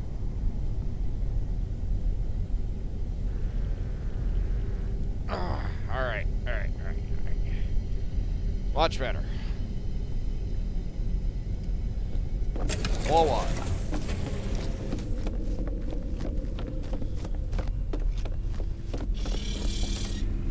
Man chow. Man buttons. And following my command. Which is go. Seriously. There we go. This way.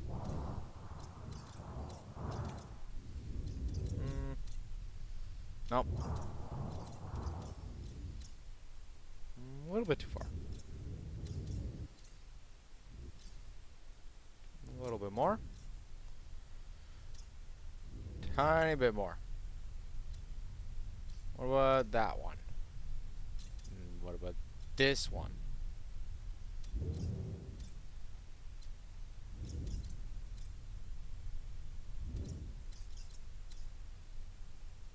Close enough.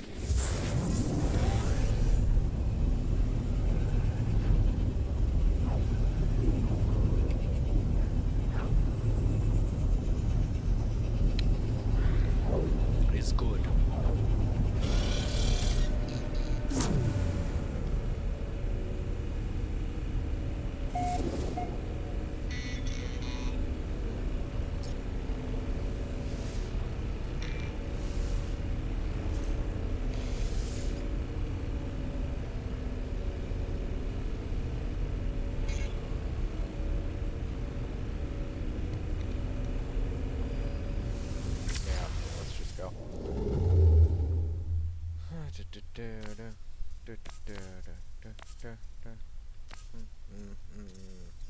Just smash through a black hole. Why not, right? Where's the nearest one? This one's supposed to be a black hole? That's a black hole.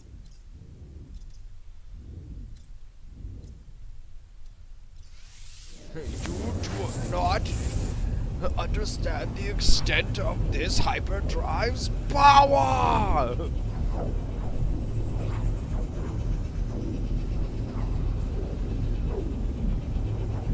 It's like friggin' nav consoles like marking us out like maybe like 900 light year jumps and we're like punching like 2K each time. It's like, nah man.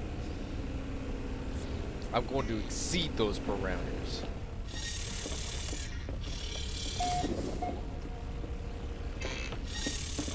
Alright.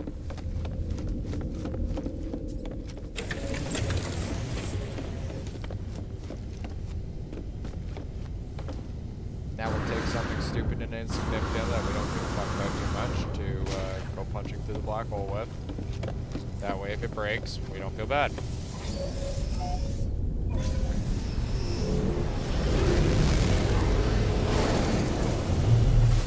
Always check the station, you know, before we go into the black hole because, wow, maneuverability of this fighter. Oh, I kind of do care about this fighter suddenly. He's like, woo, woo, woo.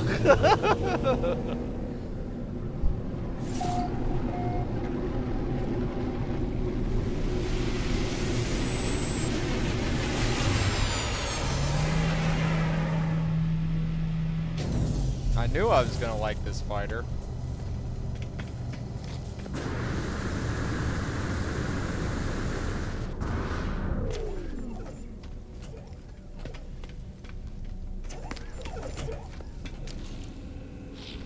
What is up with you little Gek dudes and always having little pistols? You think of like little guys would have like big guns or something like that. Product received. Really?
I'm gonna have to make some money.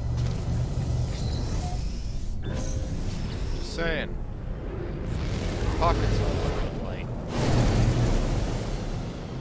Let's fix that.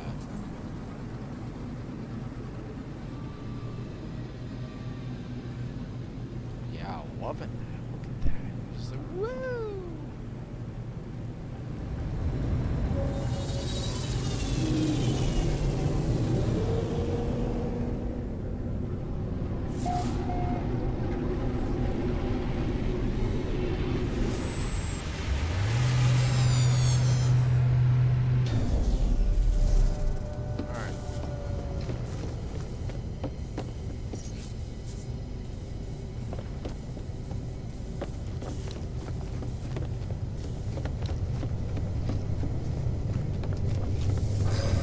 Honestly, and this is just me saying, once upon a time, you wouldn't be caught dead taking a living ship through a black hole, right? Because it's just like, you know, something always get wrecked and it's always a bitch to fix. But nowadays, with the new freaking changes to how Sentinel combat works, I don't think it'd be that hard to actually get the pieces, because usually it's only a bit of slime and a bit of this and a bit of that, you know? Let's check in to see if the fleet, or any of the fleets, are ready to... Oh yeah, they're all still active. Ah, money!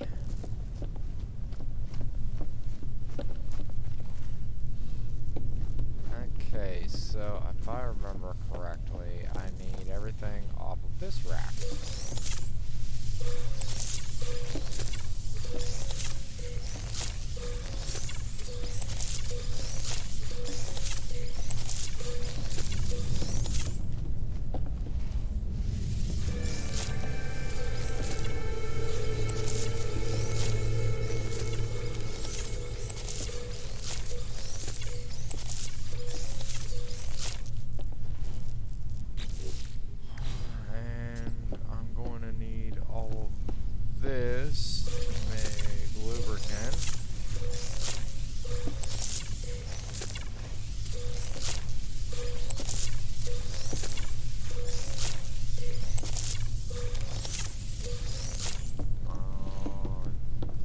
that's all I need at this present second.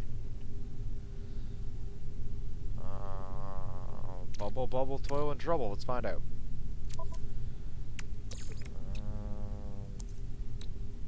Okay, there's superconductors. Need those. Definitely need those. No.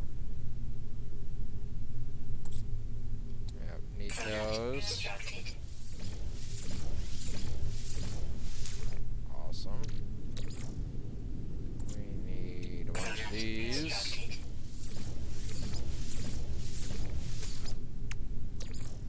Then we need to make a bunch of these.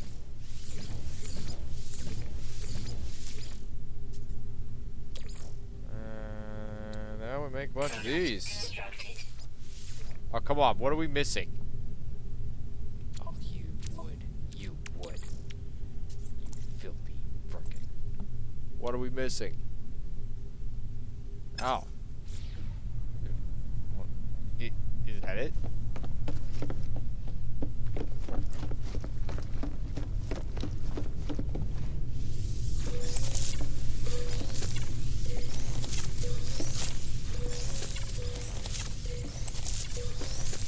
Definitely thinking I should lengthen out this farm a little bit more. Like, I want to, like, increase the rows by, I think, about 3 plots each, I'm thinking, you know? Like, just, maybe even further, just, like, add, like, a whole buttload of this. Like, maybe double this farm size.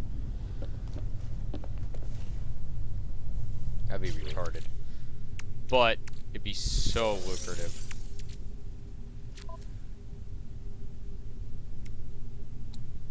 Do I really only have 400 gamma room? Legit? Yeah, I didn't think so.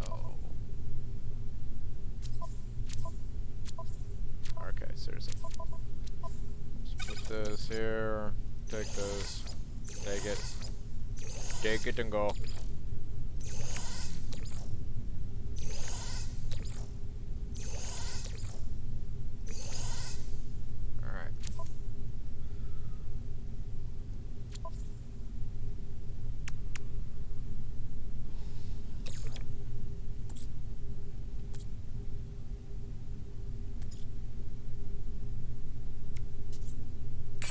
Constructed.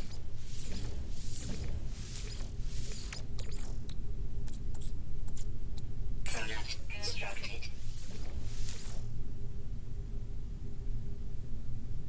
Oh, is that it?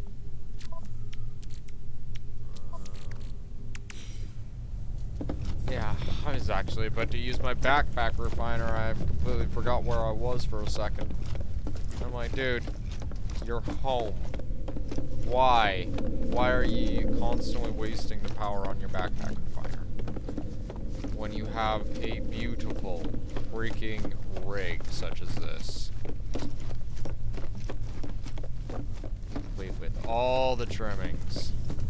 Speaking of which, we should go and make sure to go to the carbon bay and pick up some carbon to keep fueling stuff like the backpack refiner. Okay. Let's just throw this in here.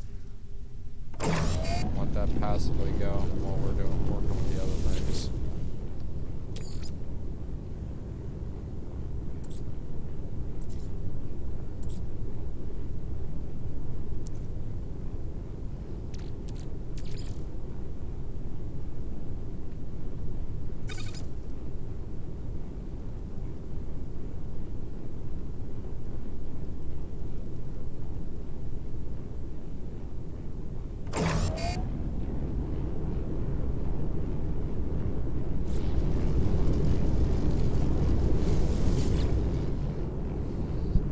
A lot of people always just throw away rust, but as a guy that has on more than one occasion been forced into situations and places where ferrite dust is actually kind of annoyingly hard to get a hold of, always keep a bit of rust in the back pocket.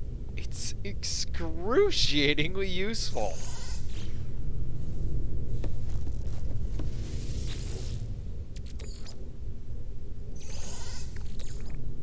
Like, it's almost yeah, it's full on painful how useful it is. It's just like, did you just take a handful of rust and make it into workable building material? Yes.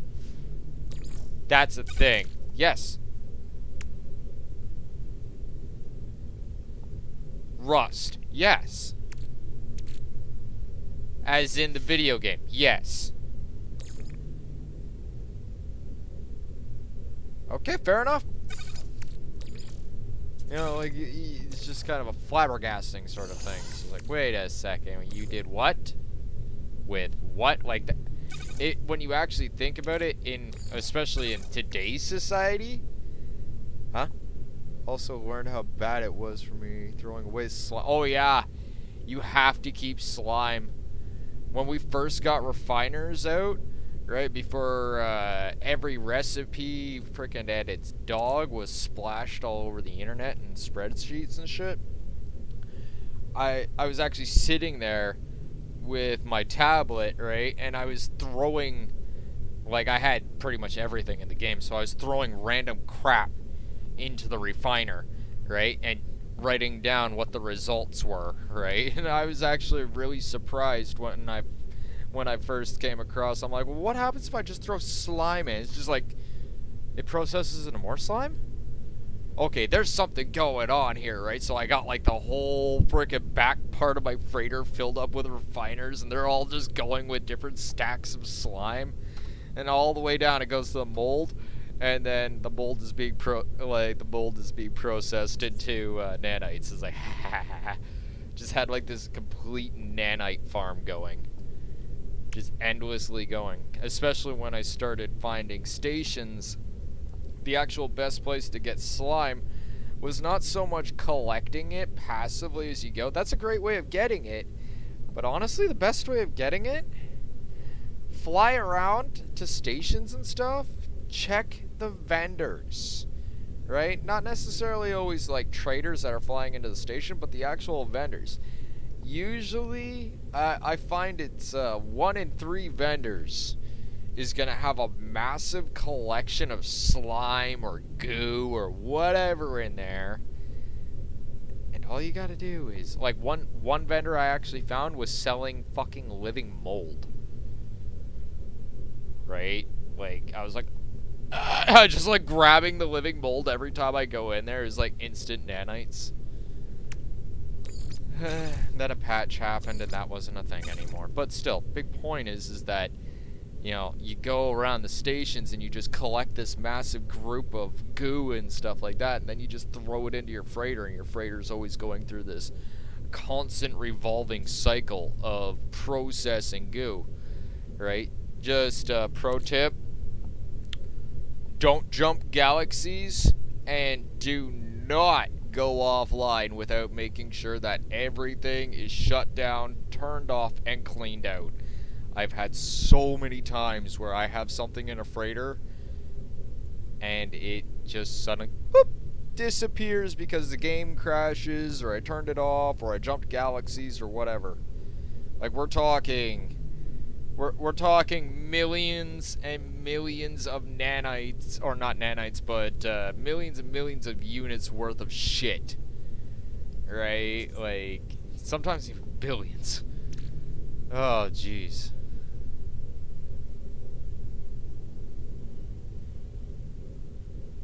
Yeah, it's a bug. It's a straight up bug. Like, before they started going, when refiners were still in their infant stage, right? Way back. Hell, even, I'd have to say, like, yeah, probably even before expeditions were a thing, right? When refiners first came out, which, yeah, pretty damn sure expeditions was not a thing. There's a different set of refiner recipes that you could do, right? Nowadays, you can't really do those same refining recipes because they've changed up the item table since then.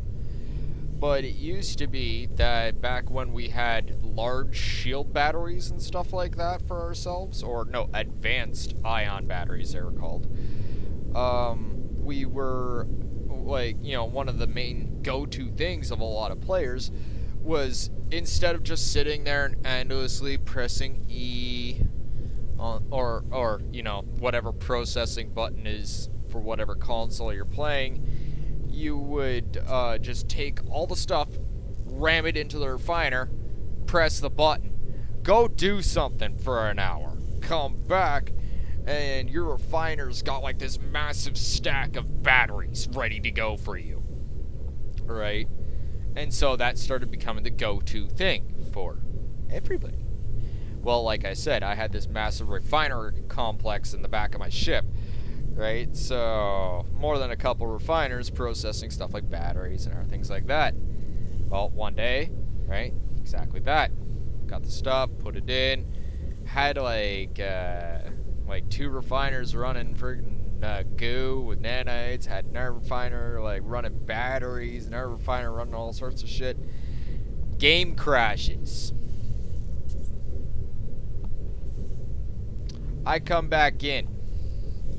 Refiners are empty.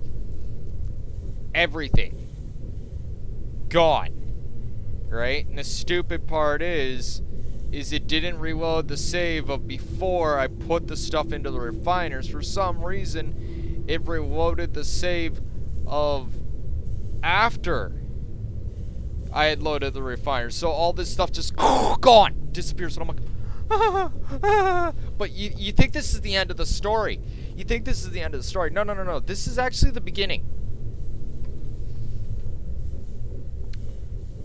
Literally, no bullshit. I'd have to say close to half a year goes by, real time. I log in, right, after a brief hiatus from No Man's Sky. I had quit playing for a couple months. I came back because Buddy said patch was in, right? So I come back in, right? I load up my character and all that great shit, right? And, you know, I'm playing and I get this, again, sure enough, No Man's Sky and its stupid fuckery. Bang! Game crashes again. I'm like, I don't really have fucking time for this. Right? I get back into the game. I turn it back on. I'm gonna play the game. I like No Man's Sky. It's my happy place. I'm gonna go back in. So I go back in, and I'm looking around in my refiner, just bummed out, kind of looking around, bored. And that's when I notice it. I look into one of the large refiners, and bam! Inside the slot is a massive stack of freaking advanced ion batteries. Next one beside it, massive stack of nanites. Next one beside it, another massive stack of nanites. One down the way, massive stack of sodium, because I was processing sodium nitrate into sodium. It all came back. Yeah. Like, literally, like, as far as I can tell, somehow all that stuff got stuck into some sort of weird-ass No Man's Sky limbo or something like that. I don't know. It just disappeared, like that. Those items disappeared out of the refiners, and then 6 months later, I have another crash, and the stuff reappears in the refiners. So, okay. Like, different characters since then, but all I'm saying is, huh. Like, seriously, I played a lot of games. I've done Quake, Doom, Counter-Strike, everything under the sun. I don't know. It just went something like that. Like, I've been all over the place. I've played mindfuck games, horror games, like builder games, survival games, you name it. But out of everything, No Man's Sky is the one game out of that huge ass mountain of games that I've played where it's still, I'll be playing it, I've been playing it for all this time, and I can still have moments where I'm like,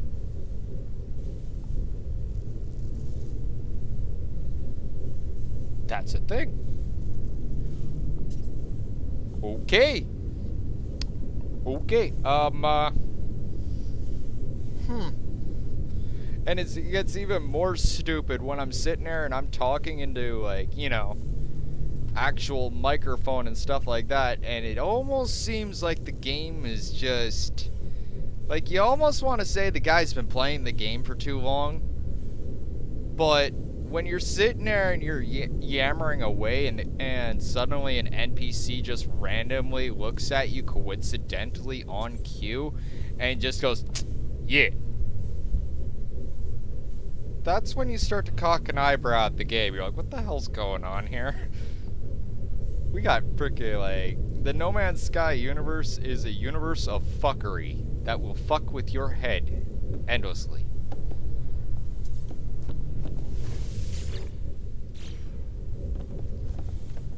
What did I put in here?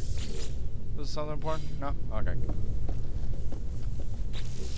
Now... go like this. Go like this. Click on this. No. Ah. Product constructed. Make more of that. Now we should be able to make more of that. And that is money, which will go in my tummy.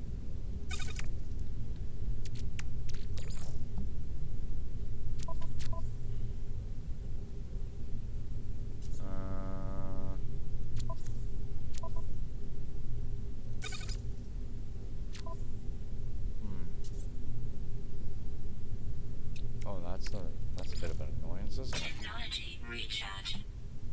Okay, so we got that handled. We got money. Is there anything else that screams I need to be made right now? That needs to be made right now. Constructed. That is also money.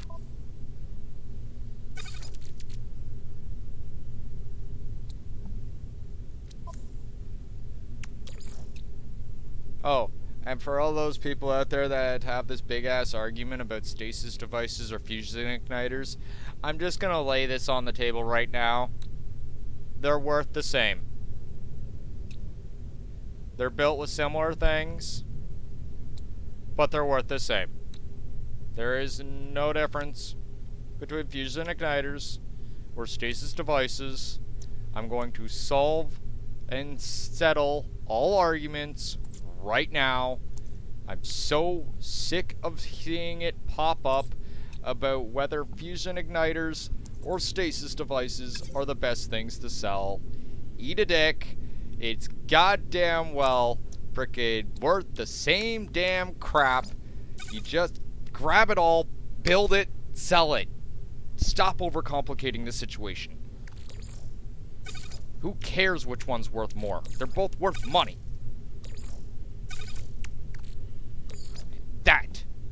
That is what matters.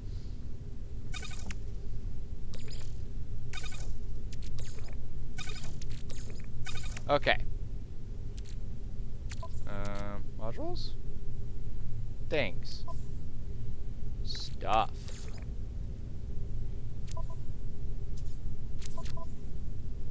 Stack that there. Get that, I don't even know what that was doing there. Freighter. Freighter. Freighter. Freighter.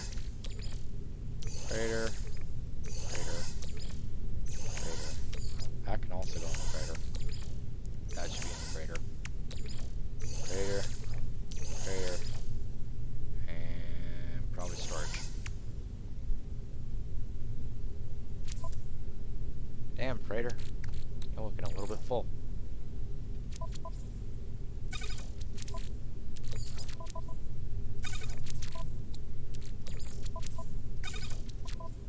Process that goo soon. It's not up to the critical mass though that I like to have.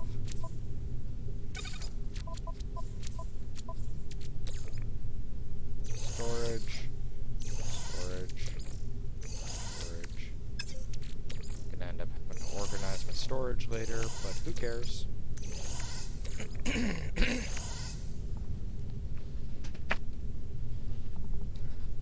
I got pasties like a motherfucker. Smoke too much. Or too little. Yeah.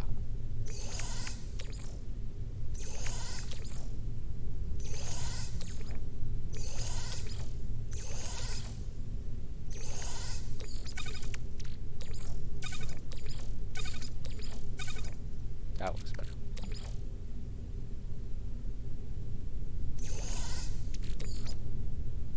And that actually stays right there, yes. Where is the tritanium?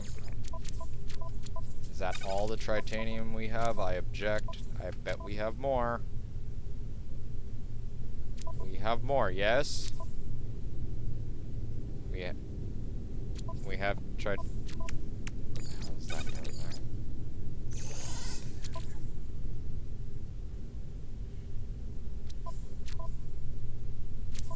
Huh.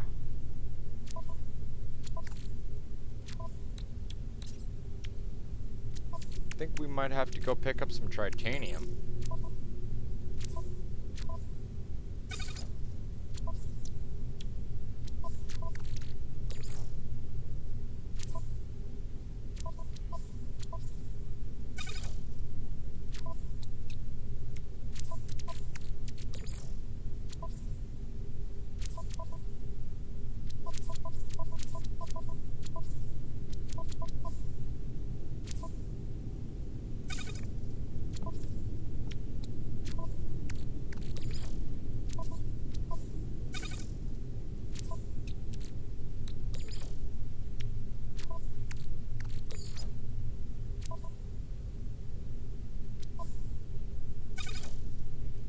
Some might go, why am I so exact about where I put my vegetables and stuff that I grow?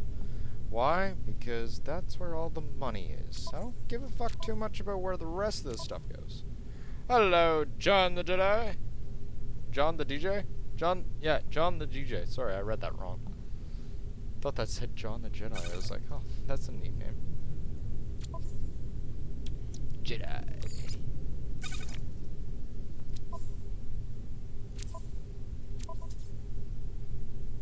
Yeah, we're gonna have to pick up some tritanium. I do believe the GEC in this system also had a S-class scanner module. We're gonna have to do a quick relay fly around and pick up as many of those as we can for, which we just need 2 more. For, actually, 1 by technicality, but I'd like to have 2. And then we will get the hell out of here. Jump that that black hole. So, with that being said, we will grab Celeste here. Or young Celeste, she's actually still quite good as far as the ships go.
Pop for making frigate fuel. We'll grab a few more tritanium hyperclusters and then we'll call it good. Run the relay real quick. Get those scanner modules and then move on.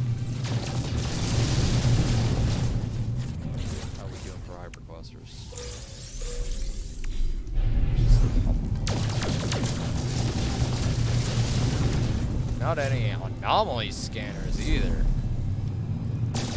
Fun is it?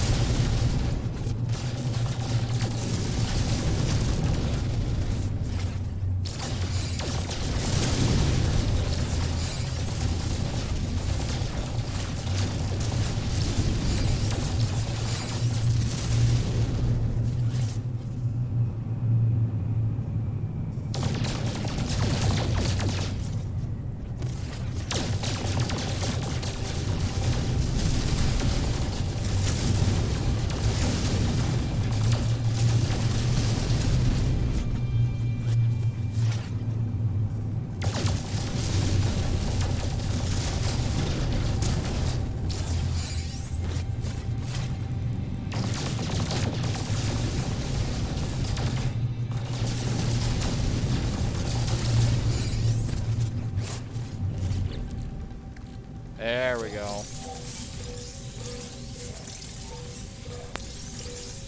Oh, we even got a piece of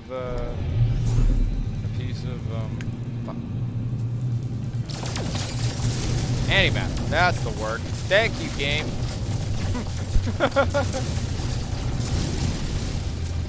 It just like pops up on my screen like, is this the word you're looking for? It's like, yes, actually, that is exactly what I'm looking for.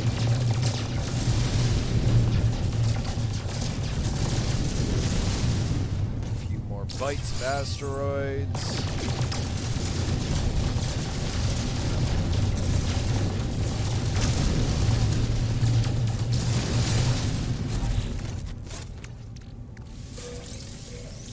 Okay. Run the relay real quick and where's the nearest star?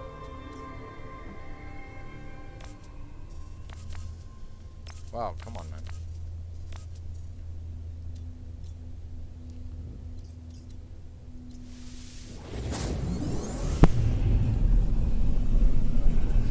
Just pop in, pop out, pop in, pop out.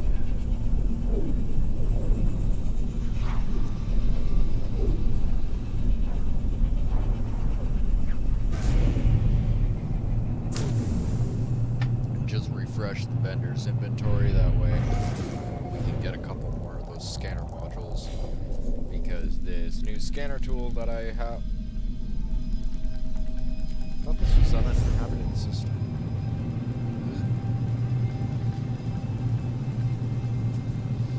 Oh, curse my need to look for treasure.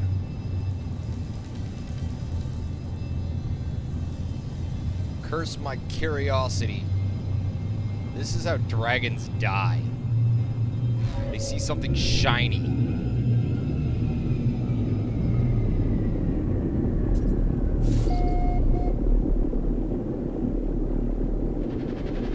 Doesn't look like crap.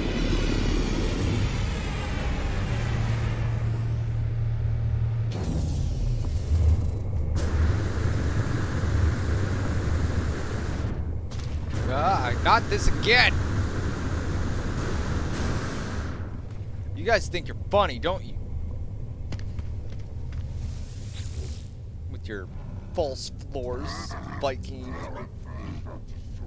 Excuse me.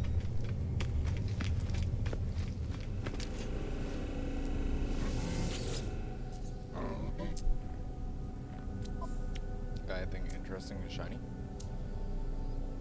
I don't think I need anything for the matter auger.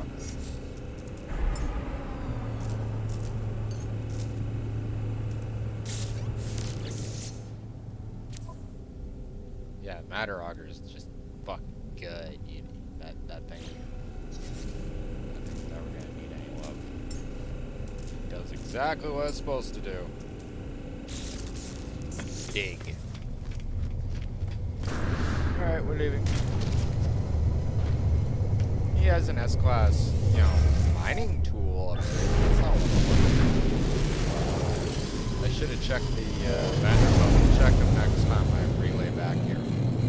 If we relay back here.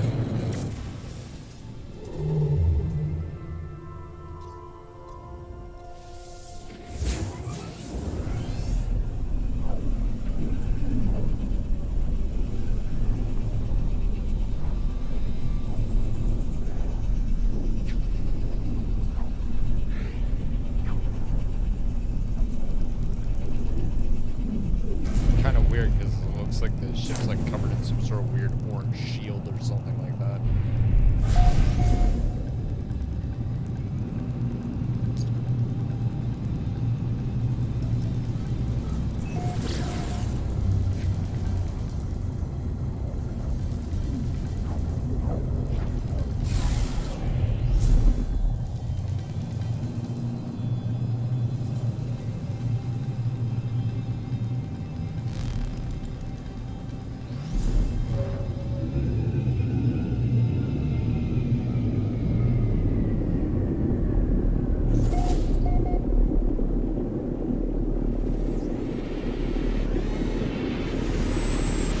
I'd like to find a good system where I can find the melody eggs for days, you know?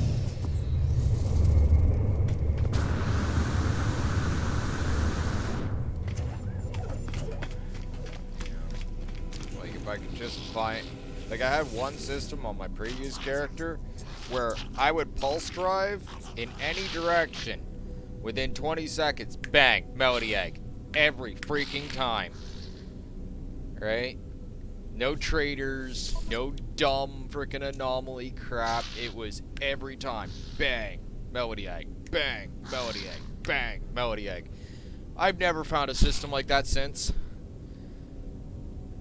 Like, I would literally freaking probably kill a kitten to have that freaking system.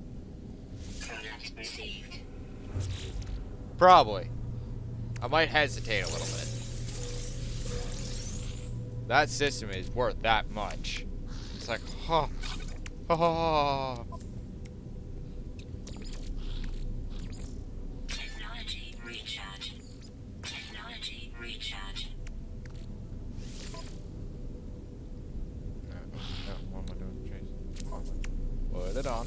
Thank you.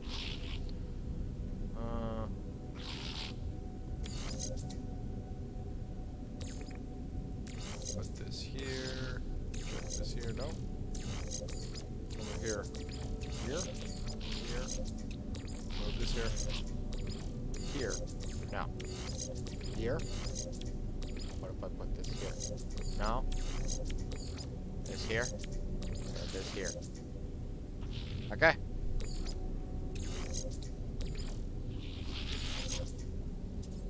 Good enough.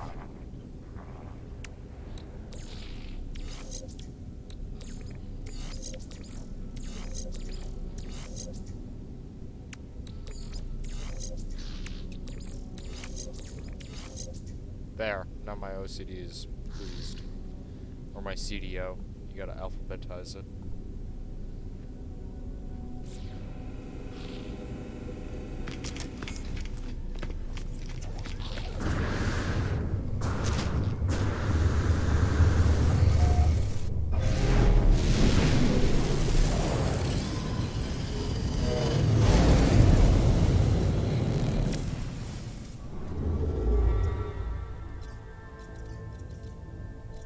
Alright, so we checked out this one. It was very interesting looking. What about this one?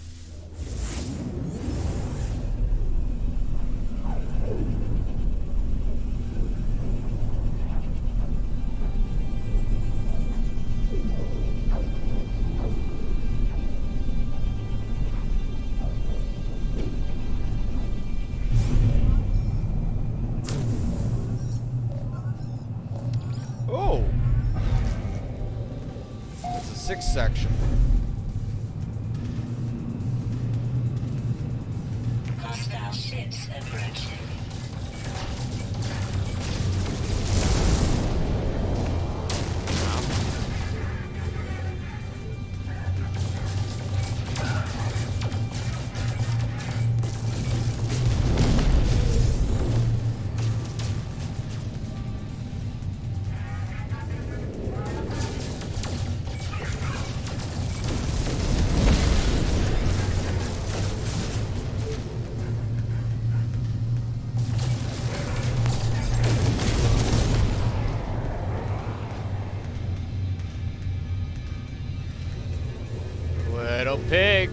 Little pig, let me come in.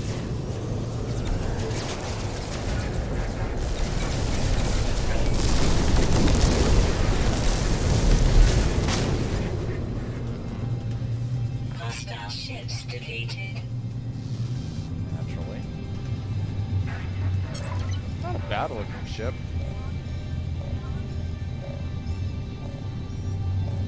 Like I said though, I had a 7-section one of these and it was like, oh, yeah, it was just not that great. Yeah. I'll take a look, but I'm probably not gonna be impressed. Like, unless this is an S-class, I ain't dropping things. And even then, that means I'm gonna have to call in my fleet.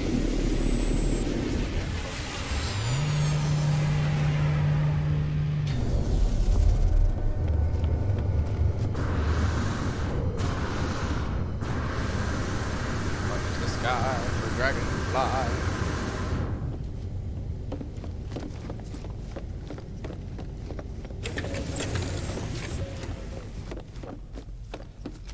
Okay, so easy way of checking. Scan the bridge. It's a B31.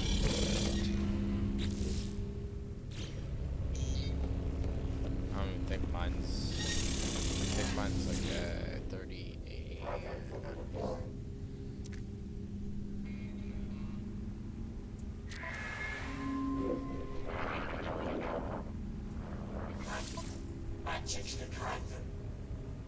Yeah, mine's a 33.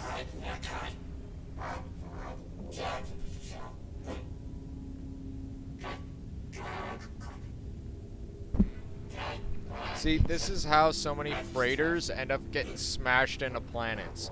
Some traveler drops out of warp and then decides, I'm gonna trade in my super freighter for this junk, right? And then, wouldn't you know it, right? You got some idiot Korvax that decides to interface with it and then take it for a joyride, trying to use it like a frickin' skateboard on some moon's crater, right? Ends up pancaking it into a freaking mountain, and people wonder how that freighter got there. It's because some idiot traveler gave this guy freaking a freighter with a 2K warp drive in exchange for something with a warp drive of only 100K. Like, literally, and this is the other thing, freighters' value should be actually defined by their stats and modules on there.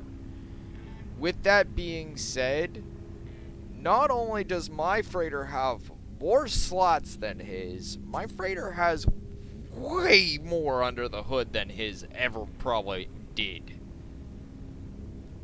I should be getting a lot more than 79,000 on the exchange there, like, just straight up. If this was an S-class ship, I could understand, but it's not. In fact, it's a ship that's inferior to mine. Like, if there was an actual full-on ship-to-ship battle, you know, like fleets not included, my ship would probably kick his ship's ass. Just because it is better in overall stats. Not to mention, this guy would never be able to fucking catch me if I took off. I'm just saying. Just saying. I do like the design though. Right? Like, it's definitely a nice version of Star Destroyer with some nice colors and such. But yeah, I have a 7th section like Sentinel, right? And the only way I'm gonna want something better is if it's a 7-section Destroyer or a 7-section Sentinel that's S-class.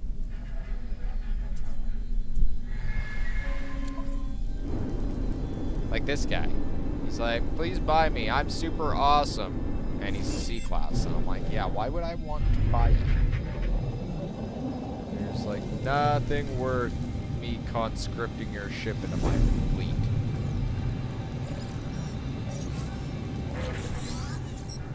Let's take a look at this guy. Again, another basic bitch. What type of system is this? Is this a 1-star system? It's a 2-star system. That's a fuel hauler. No, that's a mining ship.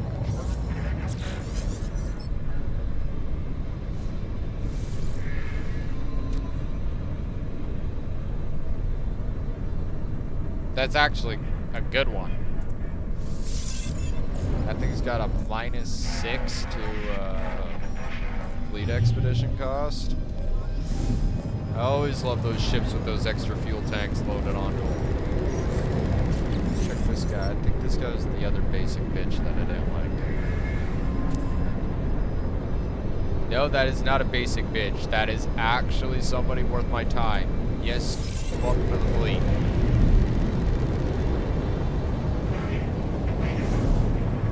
Is that the other basic bitch? Yeah, that was the other basic bitch.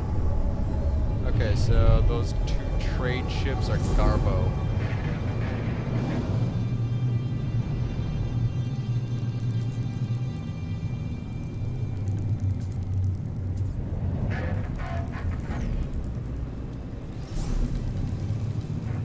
I'm not seeing anything with this fleet,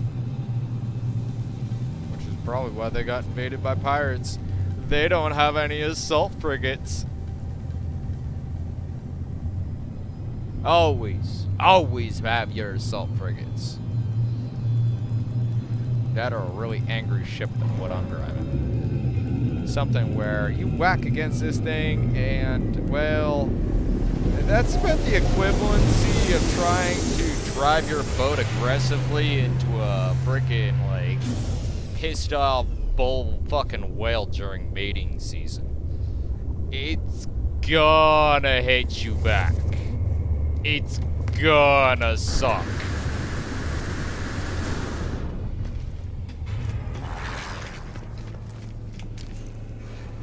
Is this interesting to look at, or are we just looking at a really shiny one? Yeah, it's just a really shiny gun. Do you have anything besides shiny guns?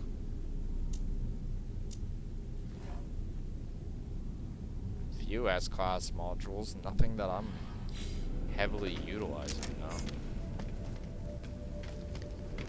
Like, I don't think there's really any actual purpose with sniping in this game. Stealth is, like, completely non-existent.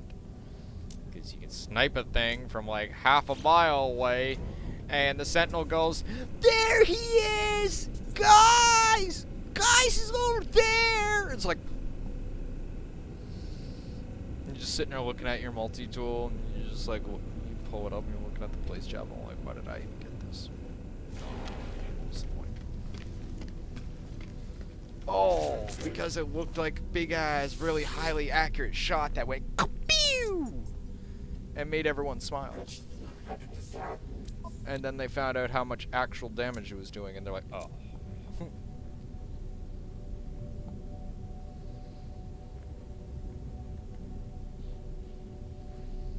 Yeah, there's nothing here that's useful.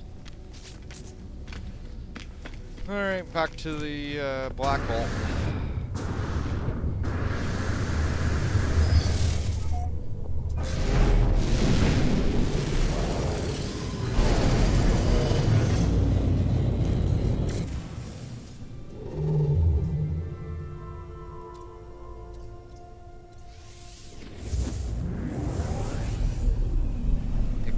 Scanner piece.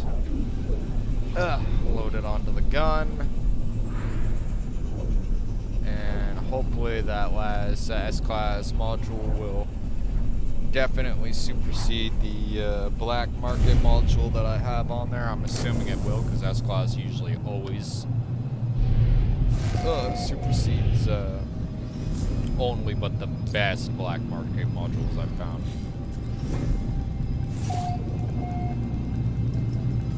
Not saying that there's not good black market modules out there. I'm just saying they're a lot harder to find than S-Class modules. Like, anyone can find an S-Class module vendor. That's easy. Finding a vendor that's actually going to give you decent black market modules, That's hard. 'Cause chances are, his modules, like, we're talking like, there's gotta be like thousands of different variables with the black market modules. They can be super tiny, minute, garbage. They can be omni-stat. They can be singular stat, but that stat is so ridiculously insurmountably high. Everyone's just blinking at it like, where did you get this from? And you're like, I pulled it out of a module stack and I have been able to get it since. Right? And they're just like, why? It's just like, how? Because random number generator? And No Man's Sky being No Man's Sky?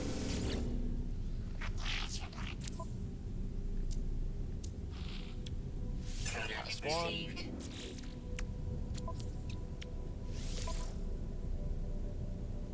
Load it on, and of course this is only 88. Where this is still superseding it, so pull that off. Put that down. Oh, that was 803. Let's get these out of the way. See what we can do here.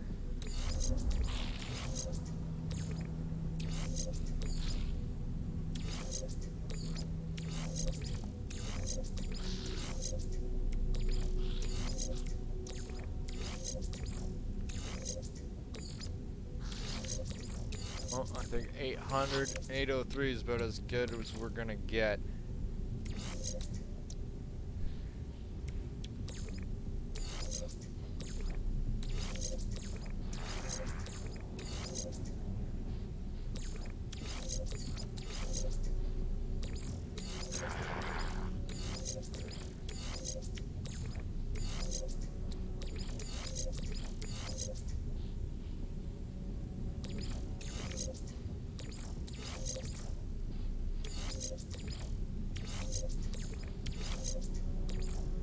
Yep, 803.1 is highest we're getting right now.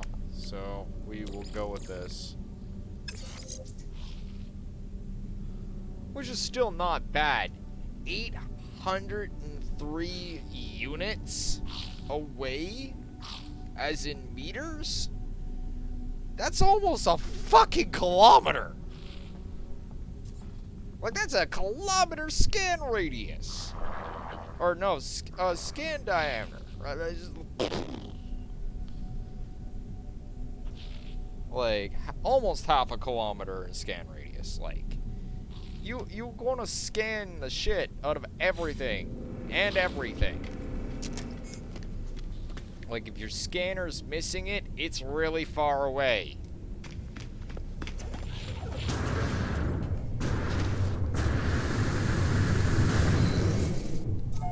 Alright, let's do this.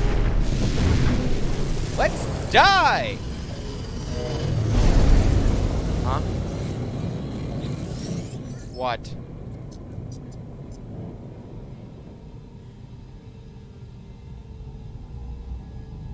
What?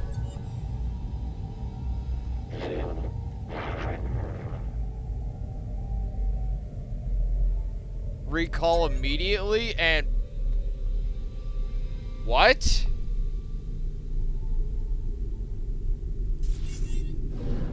What in the fuck? I don't mean to swear, but this is a rare event right here. The Wandering Sword does not go down.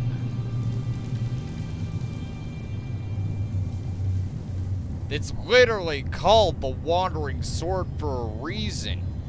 It's a retardedly simple frigate, right? A little bit all over the place with the crew, but it's got as much power as an S-class, and it's only a C.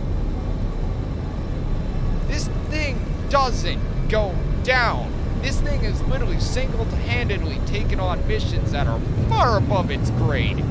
And yeah, just slap shit around where other C classes are like, we're trying, boss. This guy's literally doing the job of S classes. So I want to know what hit him. I am at Atlas and I crafted the next but I still cannot open. You cannot click 1. You did you build it? Are you sure you built the next component?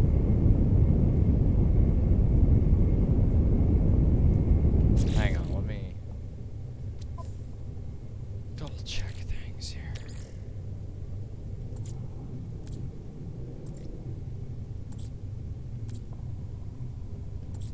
That's not what I'm supposed to be looking at.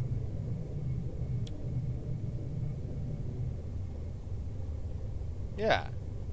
And then it's the Nove.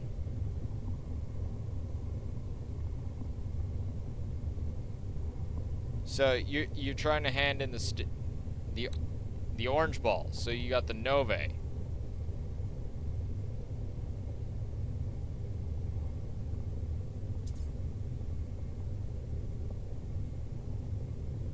Okay, so you crafted the Nove. Oh, are you saying that he gave you the thing, you crafted the Nove, and then you went back in? Or you just crafted it on the spot, and then you walked back up to him and talked to him?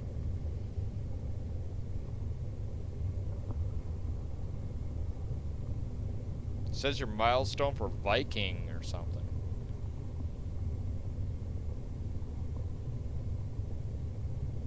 Milestone Viking or above.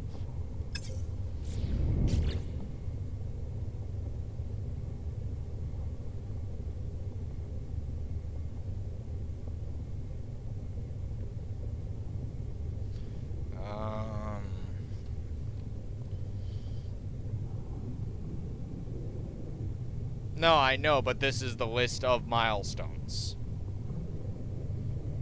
And, oh, okay, yeah, you're in a different place. Okay, good. Hang on. It might be literally simply that you need to start knocking out milestones. Alright, let me double check my info here. I'm almost sure.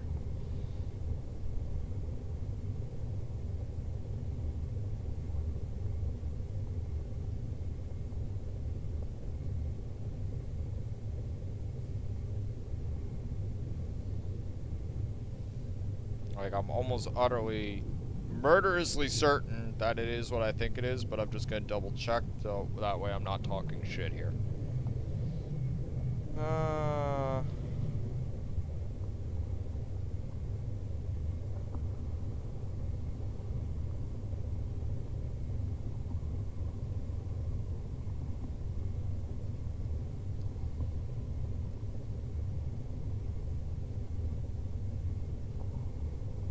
Okay, so yeah, that's exactly what I thought it was.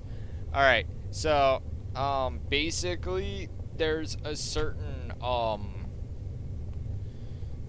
you know how I keep talking about, air quotes, S-class travelers and all this? Well, one of the parts of being an S-class traveler is making sure that you complete all of this, right? And at least get yourself to Galileo, bare minimum, right? You don't have to complete all this to become Galileo, right? But, basically, as you complete your milestones for these various things, whether it's learning words, talking to aliens, just walking, like, you can literally just start running in a direction, and you'll start knocking out this, this milestone in no time at all, right? Same with learning words, like, the whole 9 yards. Just literally sitting there, picking your nose on a survival planet in a freaking Minotaur suit, you can knock out extreme survival. It's so easy. You just gotta hang out on a soul planet, or on a, extreme planet of any type. It doesn't even necessarily have to be an extreme planet with storms or anything like that. It just has to be an extreme planet, right? Like, I've been on extreme planets where you have a storm maybe once an hour, and it's only there for like 2 minutes and then it goes away. It's an extreme storm, but It's literally 2 minutes. Right? You know, it all varies, right? Same with space exploration, right? And definitely, obviously, scanning creatures, right? On planets, right? Start knocking these milestones out, and you will get yourself to Viking, right?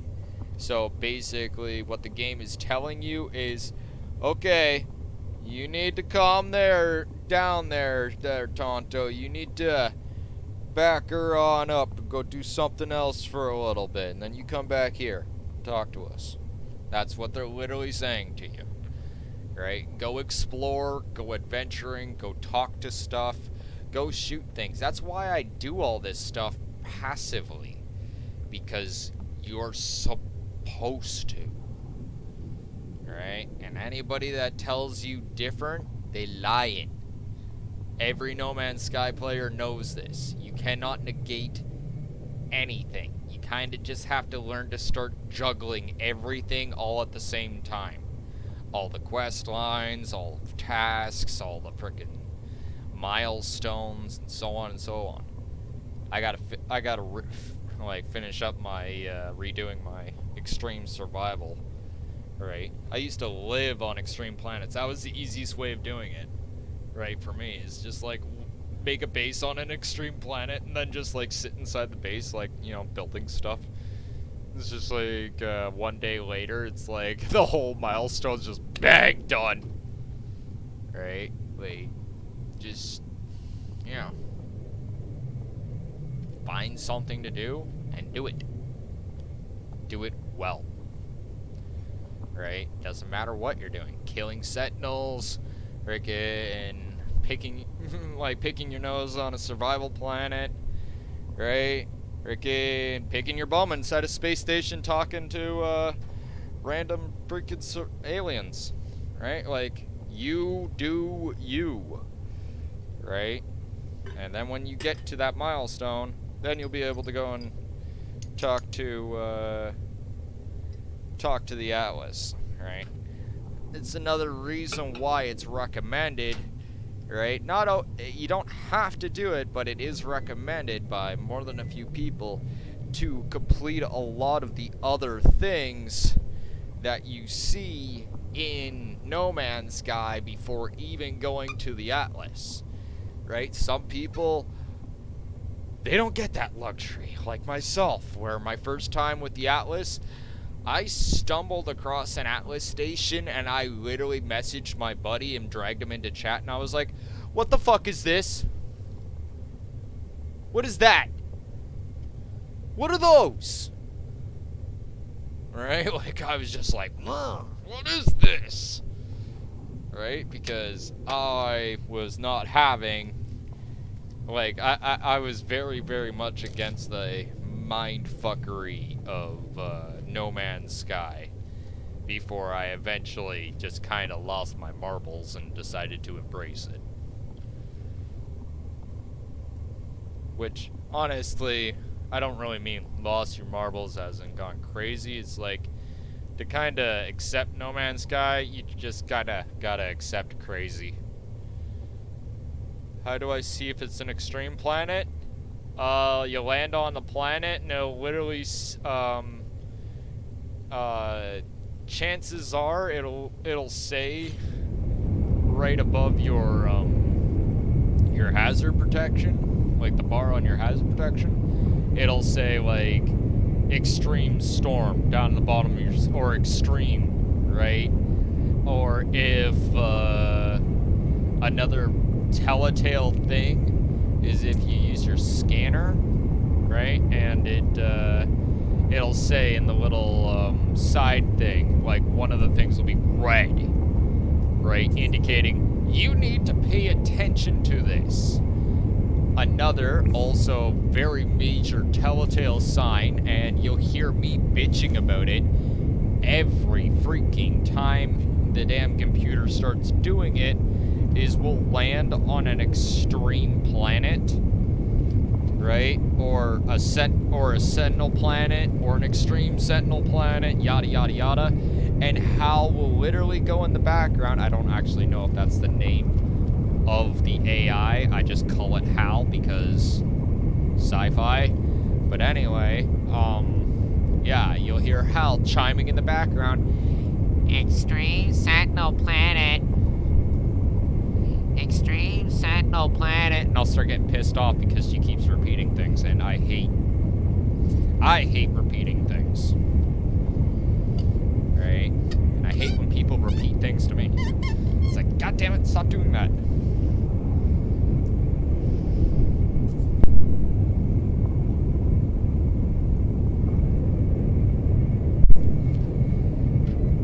Coffee. More coffee for me. And wheat.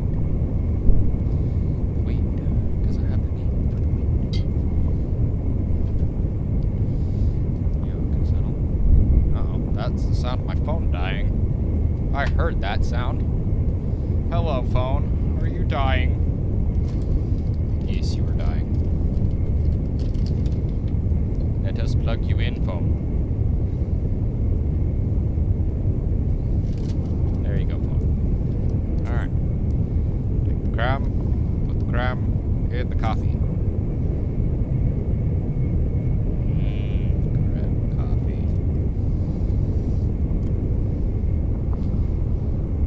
I've drank coffee straight black, and I'm not saying there's anything wrong with it. I'm not. But, and this is just me saying, when I was a little kid, right, my dad, he would call coffee bean juice, right? And this is just me saying, I don't think that statement has ever rang more true than when I'm drinking coffee straight black with just a little bit of sugar in it. It literally reminds me of drinking some sort of hot juice. You know, like some sort of, like, freaking hot, freaking bitter sour juice sort of thing. Which, me being a guy that likes lemonade and shit, I'm okay with that. Right? It's just like, it's just the whole thing of bean juice. It's like,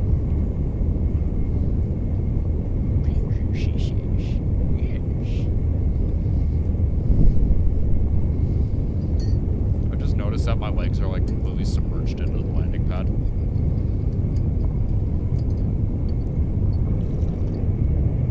Oh, sorry for some my coffee.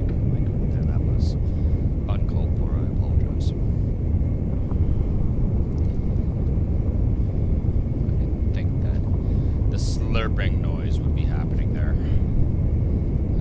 Not planned in any way, shape, or fashion.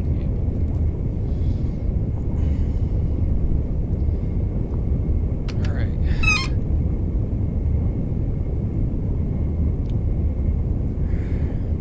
I think I need a new grinder.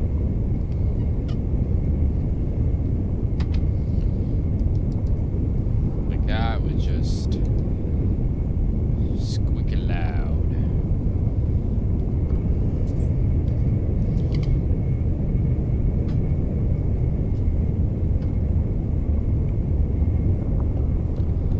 Alright, let's go fix this rig. Wow, Wandering Sword. I'm still flabbergasted at how you got hit. Like, that's a rare occasion when the Wandering Sword, my Wandering Sword, fucking goes down. Because I'm not too bad of a judge of character. Wandering Sword is character. Technology repaired. Damaged solenoid.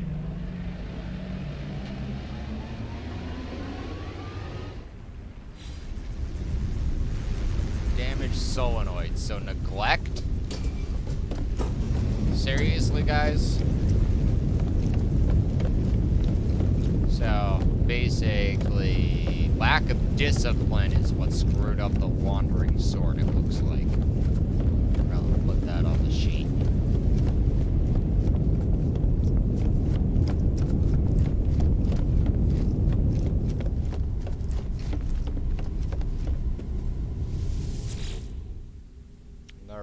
solenoid. Technology repair. So yeah, they just haven't been friggin' fixing their parts.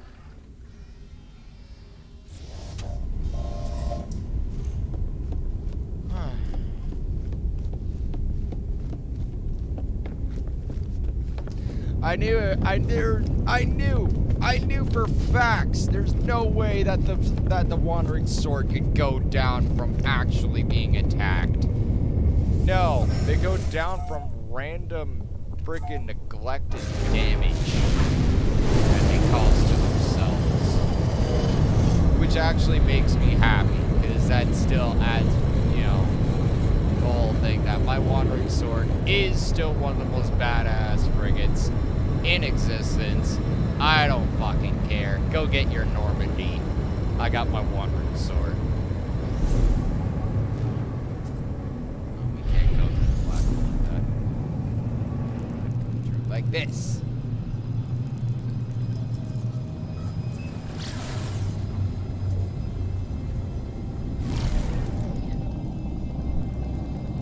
Come down, down in the burning ring of fire.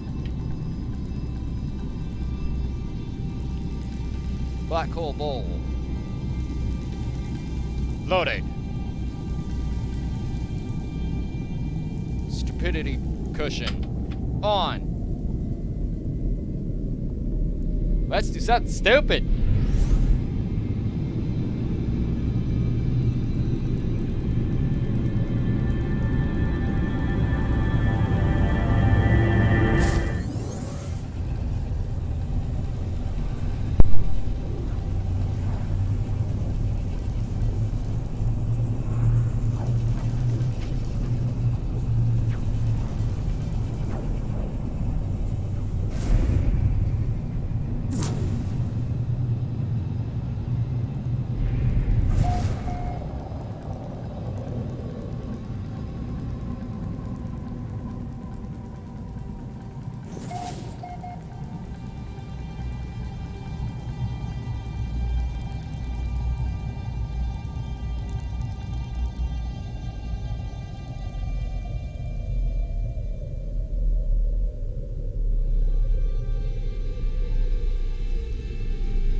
Mental fortitude has been raised. Let's look at the thing that's gonna make my eye twitch.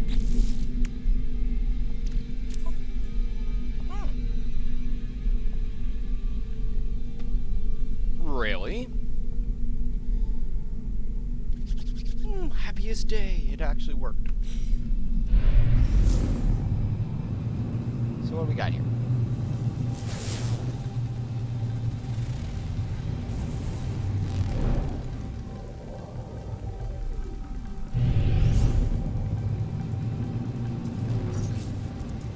Pathfind the fleet.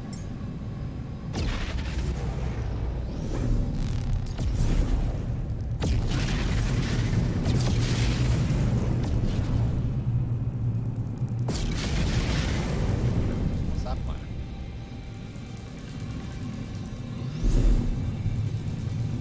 What is it? Look at it.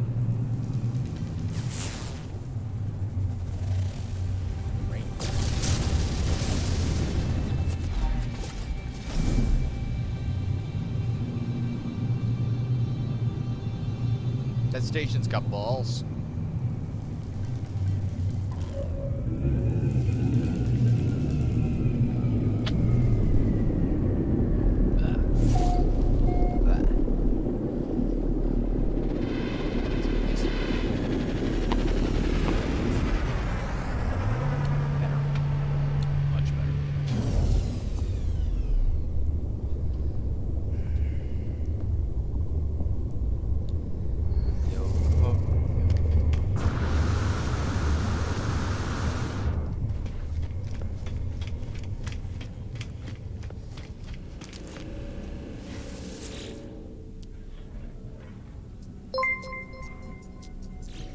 Hello! How are you?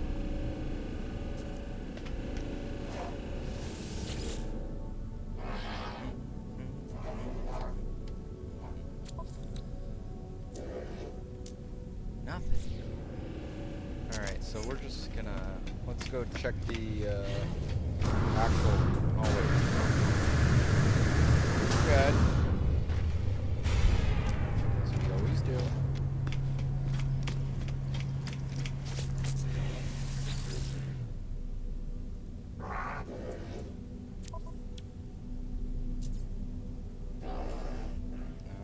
I think that's actually the piece I need.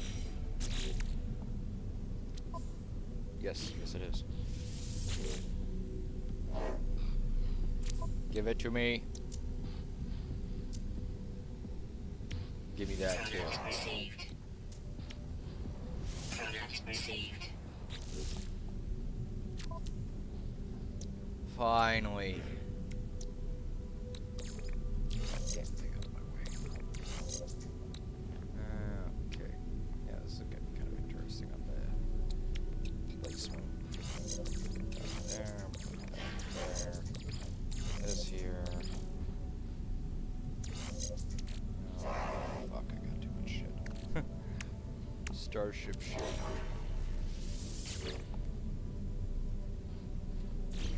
Oh, fuck. That was not the button I meant to press there. How are you tonight, Tiger Flakes?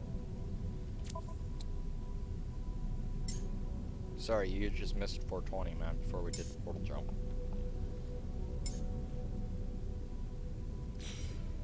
Well, you might not have missed 420, but you get my point. Just a disclaimer, yes I do smoke, but I do it off camera. I am not afraid to admit it, but I mute my mic to make sure that, you know, nobody's like, oh, he's smoking. Right? I always make sure to do it just slightly off screen, that way nobody can be offended in our wonderful cancel culture we all live in now. Yes, that's where I was going.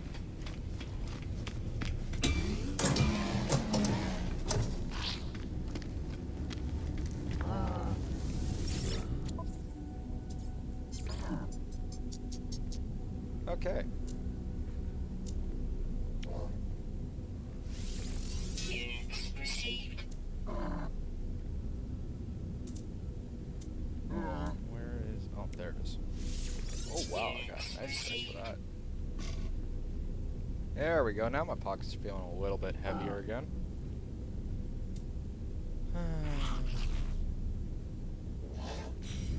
Good enough. Alright, now that we have the room cleared up here,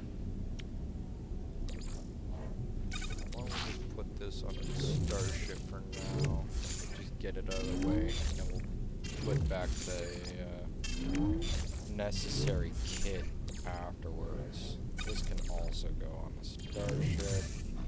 This will get loaded on. Starship. High cap. That can go in the high cap. And whatever the heck is in... Yeah, this can also go in the high cap. Jeez.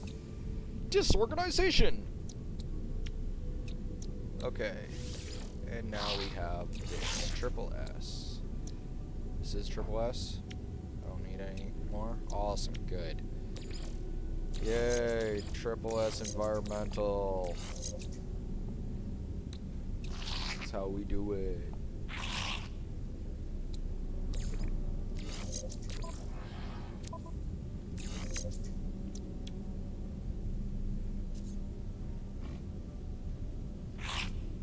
Okay. Stop messing around, damn it. Now, go to the tech slot, pick this up, go over here, take this, and double shields! Because I like breaking the damn ceiling. Take all the singulars, and bring them back here.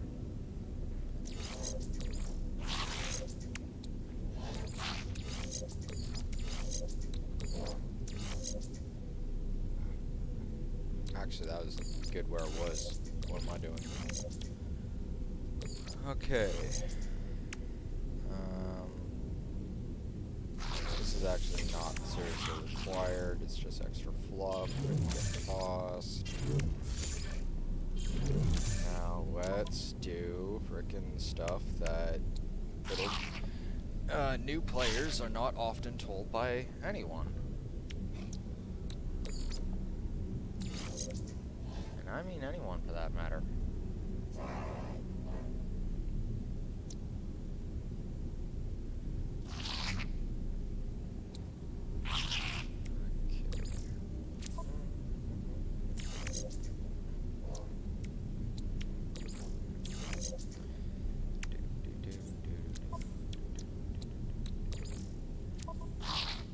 See, there's some crazy people out there where they stopped giving a fuck a long time ago, right? And they started figuring out that in actual reality of how No Man's Sky works, you really don't need to carry anything on you at all as far as the general or tech slots go. You can just fill it up with freaking more stuff.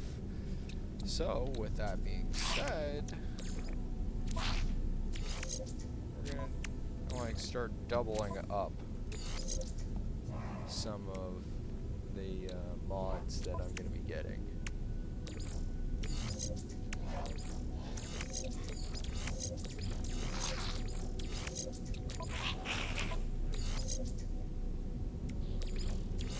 Oh, that one resonates.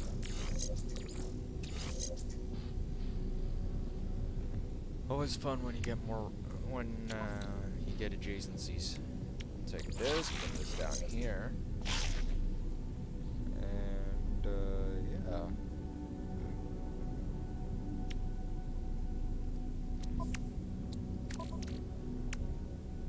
Like that's one of the reasons why. Like, yeah, you just do that. I still have 6 more slots available, right? So I could turn around and put any number of things in there that I want to also double up. Like, for instance, I want a specific shield type, or I want more air, right? Which is actually usually what I do, right? But what I'm actually freeing up here is more space so that I can... Like, I'm thinking that these 2 slots I'm going to put for more shields, right? And these other slots are going to get the, oh jeez, what's it called?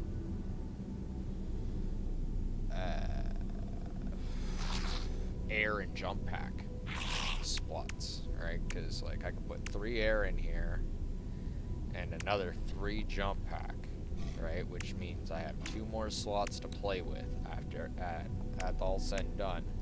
Not to mention these 6 slots. Right? So it's kind of like, what else do I want to do?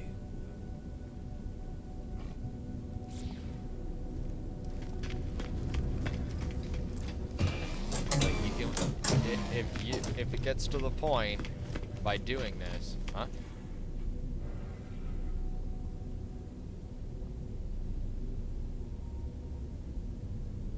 Oh yeah. It didn't always used to be like that though.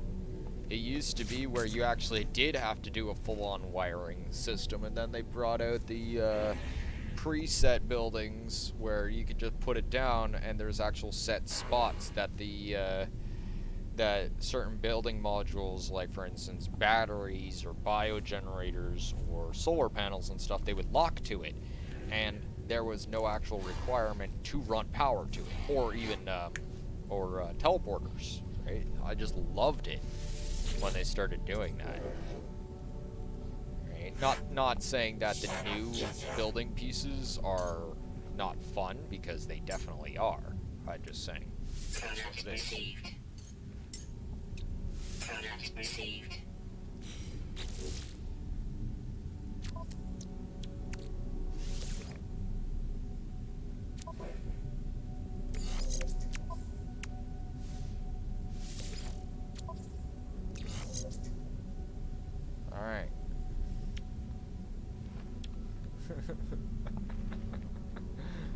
doing this again. Ugh. Evil sounds.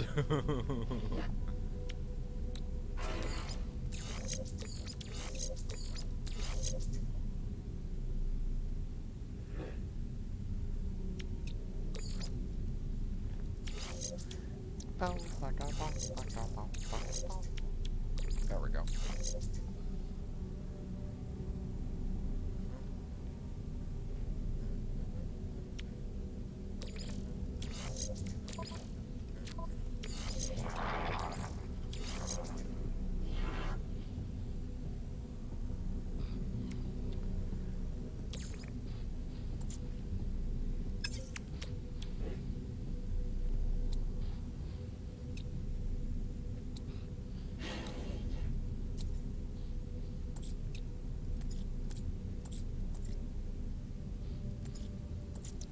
Technology installed.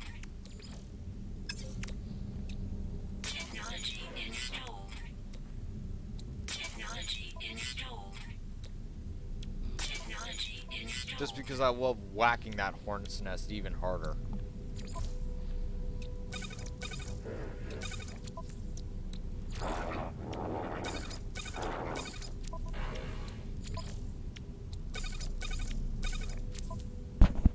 We need dioxide. I'm pretty sure we can get that from the local terminal.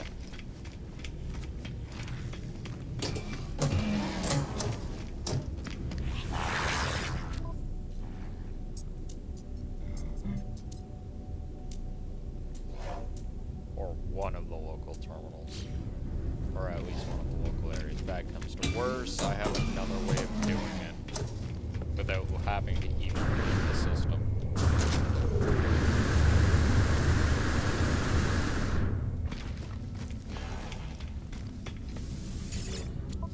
You're gonna give me a dioxide. Make my life easy. No, you're gonna offer me ammonia instead. Fine. So be it.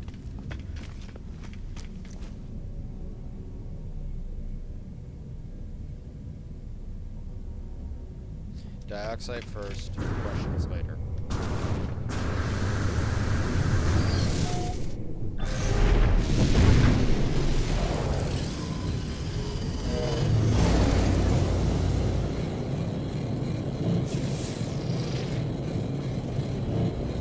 Gamma. Temperate. Yeah. Paraffinium. That place. Earth class, let's call it that. Because it's got dirt on it. That's pretty much everything. I'm just describing every single planet now.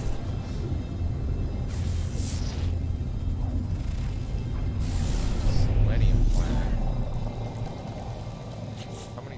How many planets in the star system?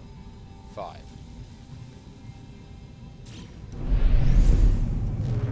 This was also another pyramid.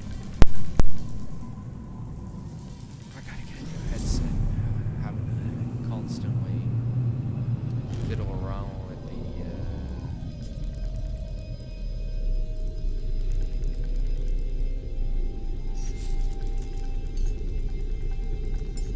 I don't know why you're able to call animals out in space. Died and then you crashed.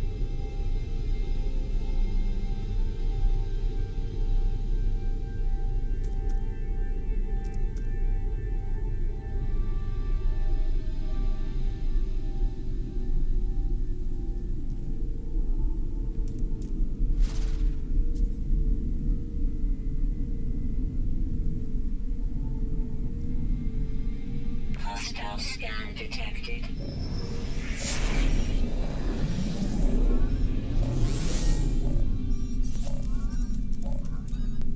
Warning. Threat detected. Hostile ships approaching.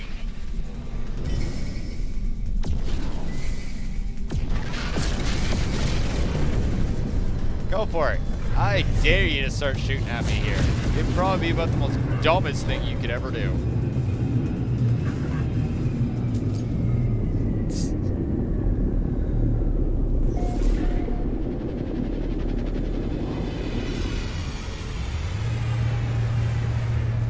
actually still out there.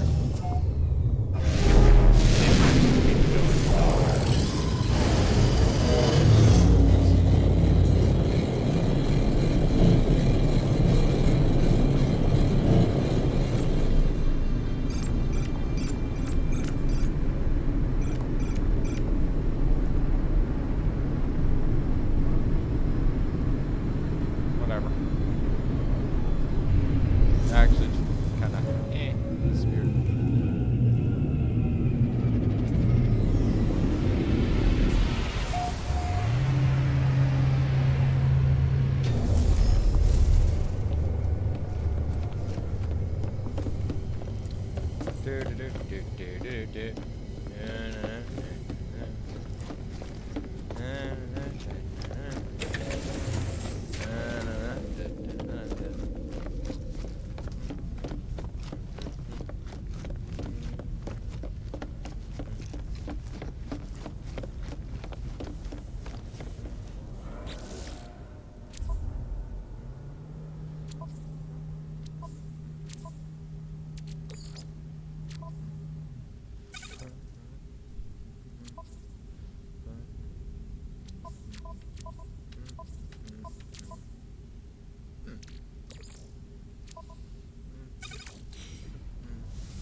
Abra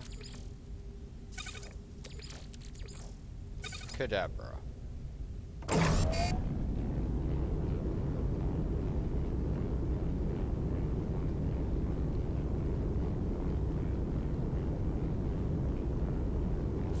How much you say I need?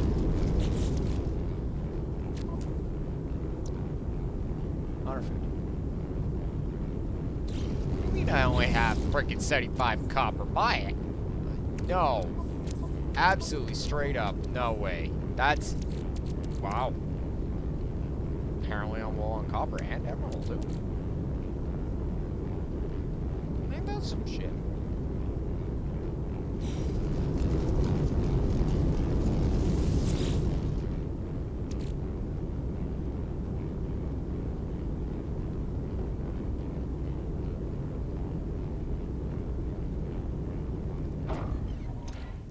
For me.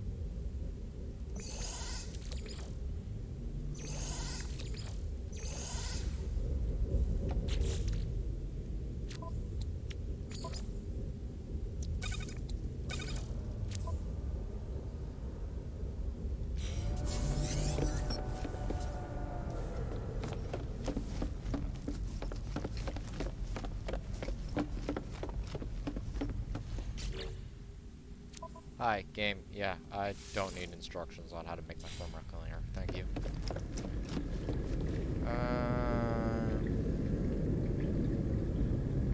Yes.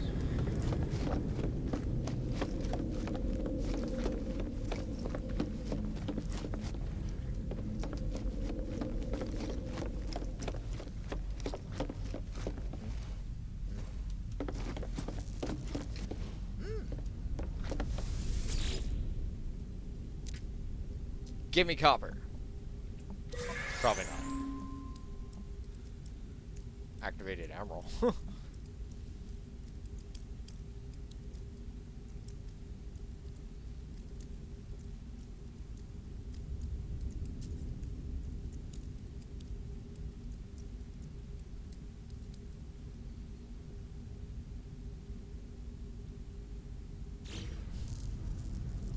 I love how, like, literally, if you like saw like through the feed there, basically all the other ships in the fleet went down,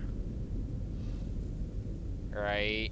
Because of one thing or another, and the Wandering Sword basically had to go home because the ship decided to backfire suddenly. Like, just say it. That's funny.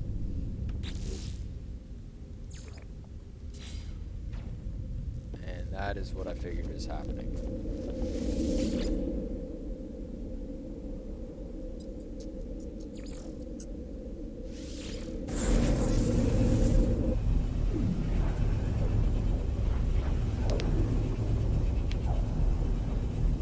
I gotta really spruce up that teleporter room.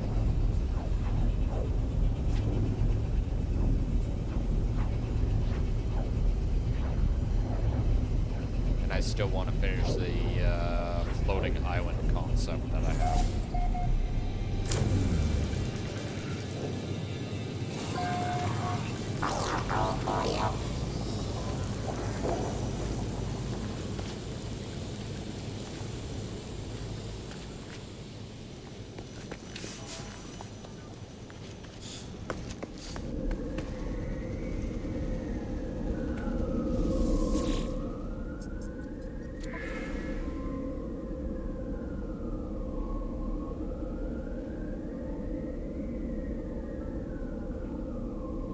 Resident ice engineer.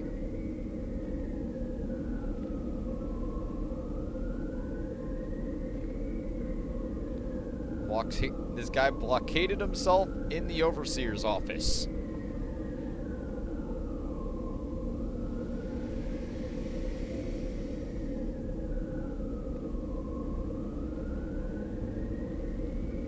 It's +1 population growth. I guess.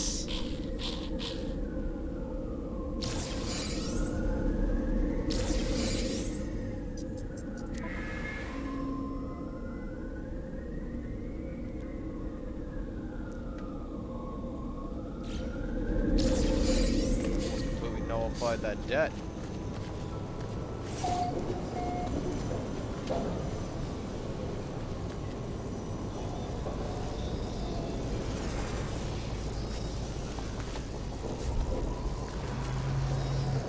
I actually do really like that. That wasn't a joke about the whole RPG party.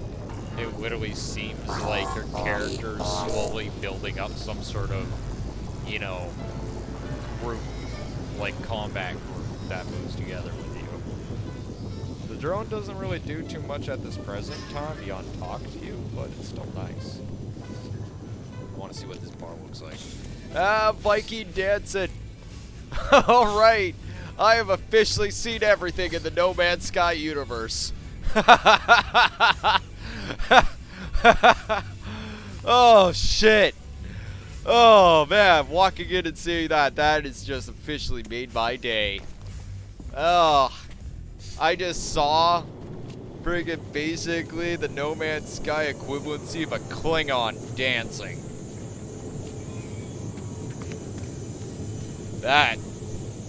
That's funny.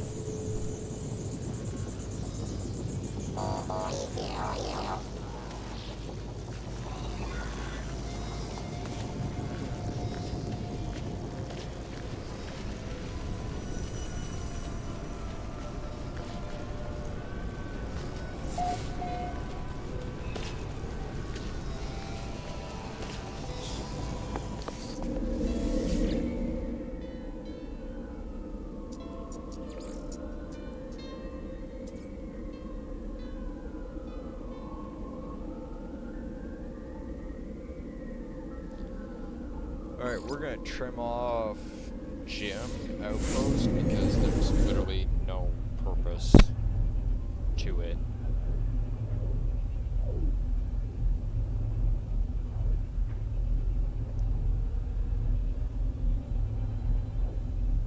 Like we'll put in a base salvager and we'll just pick up Gym. Because like it's a base that I never go to anymore. I don't know, actually it's in a copper system.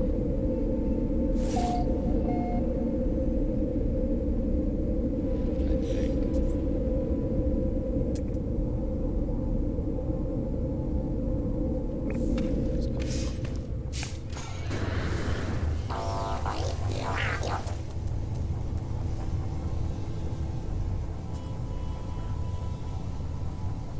Let's do the Superman thing.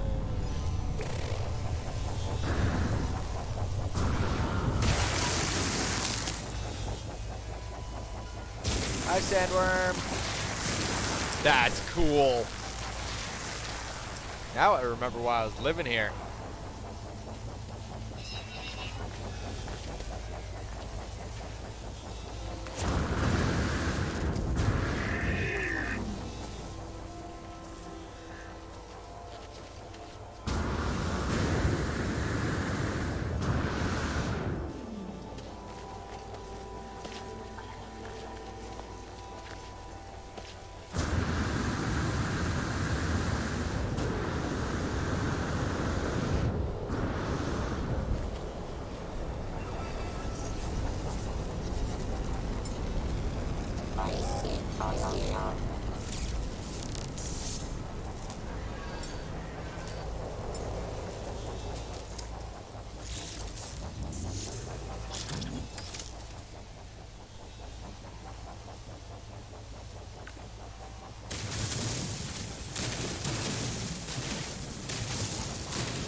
I wonder if they ever actually, like, improve that auto crafter thing. Or that auto, yeah, autonomous mining unit.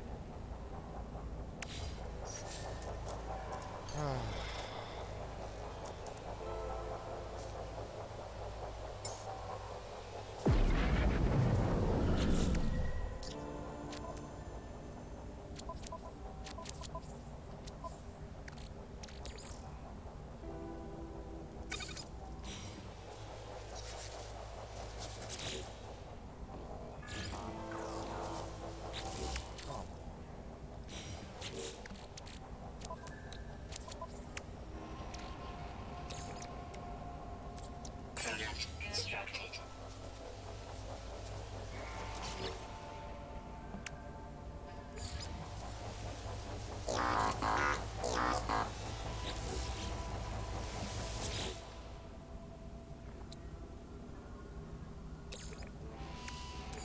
Technology recharge.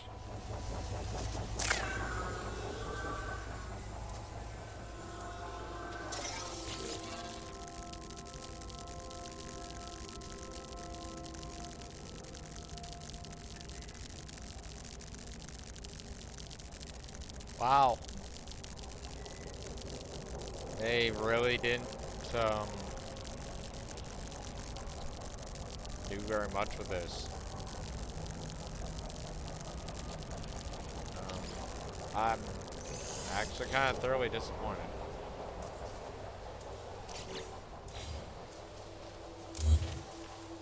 Yeah, you can't even pick it up, so they still haven't improved it. It is literally better to use a mining tool on low setting, like use your terrain manipulator, or like even a vehicle of some sort, to just pick this shit up.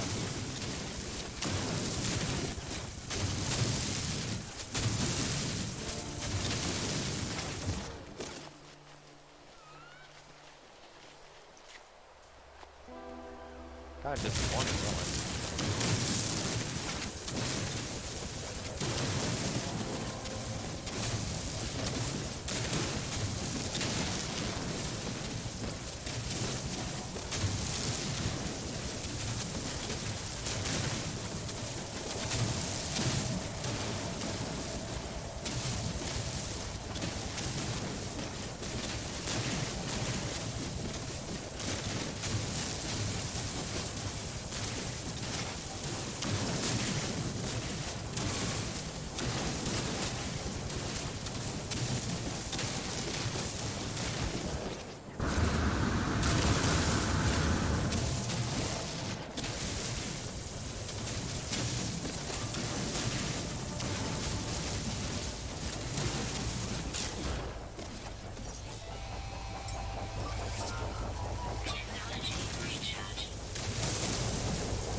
I've decided I'm gonna keep this place just because, yeah, it's back to copper mine here.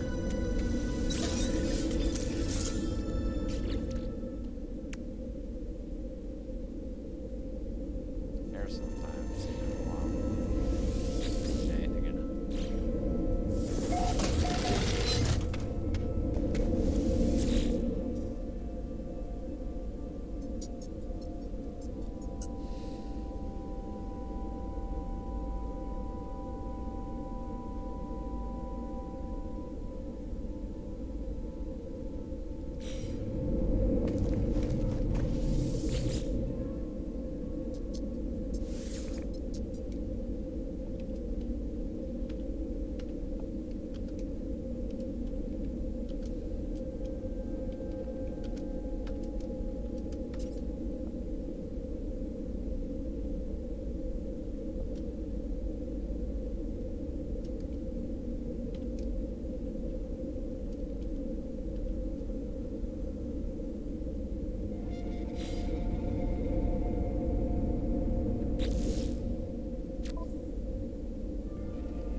If you kill all the sentinel waves on a sentinel planet, you'll pacify the sentinels for a brief period, and they'll or at the very least they'll tell you where there's a pillar, right? And if you go to that pillar, right, and get to the terminal on the pillar, you can shut down the sentinels.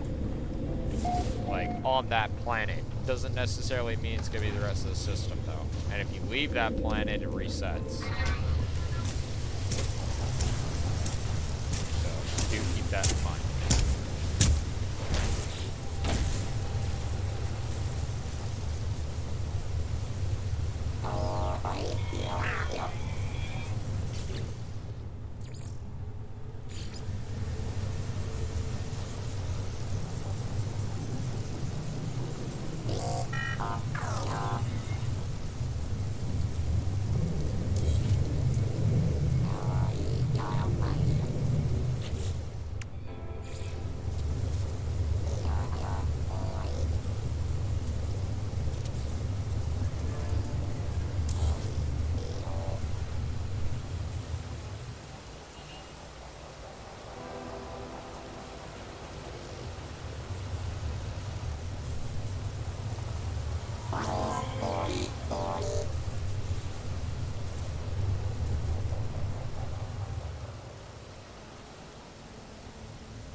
I'm doing here is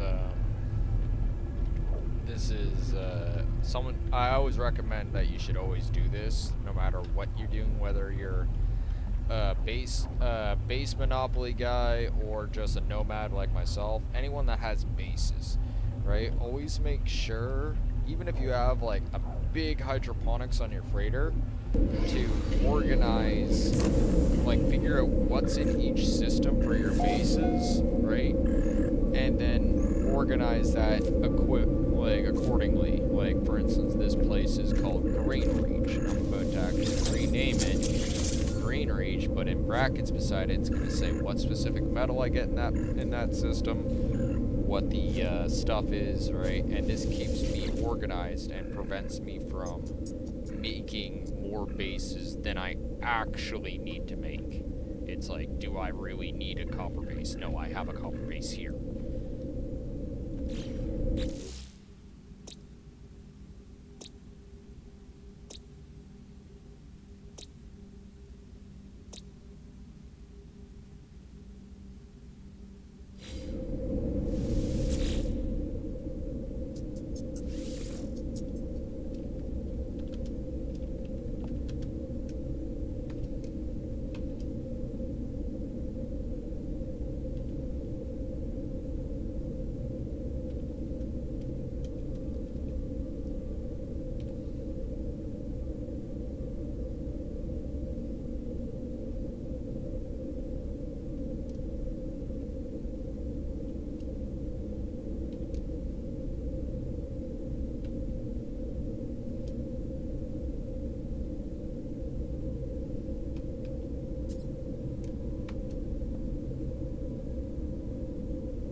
Holy shit.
I'm lost on my own ship. Don't tell anyone.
Product received.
received. Product received.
do believe this was a system that was there.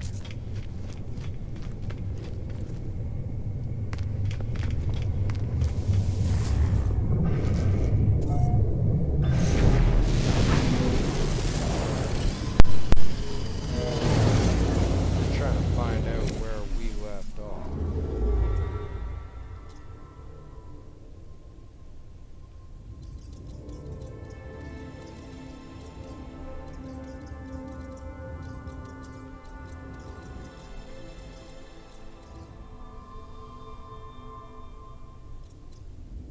Yeah, this has to be it.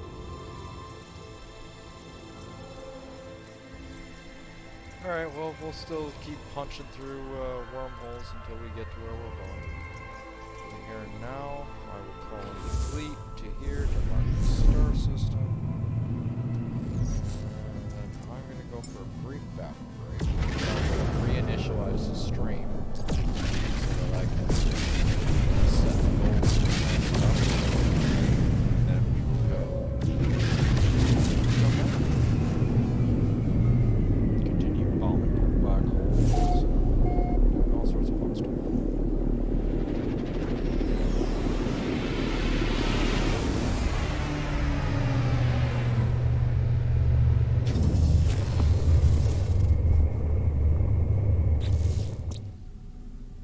Alright, let's just offload all.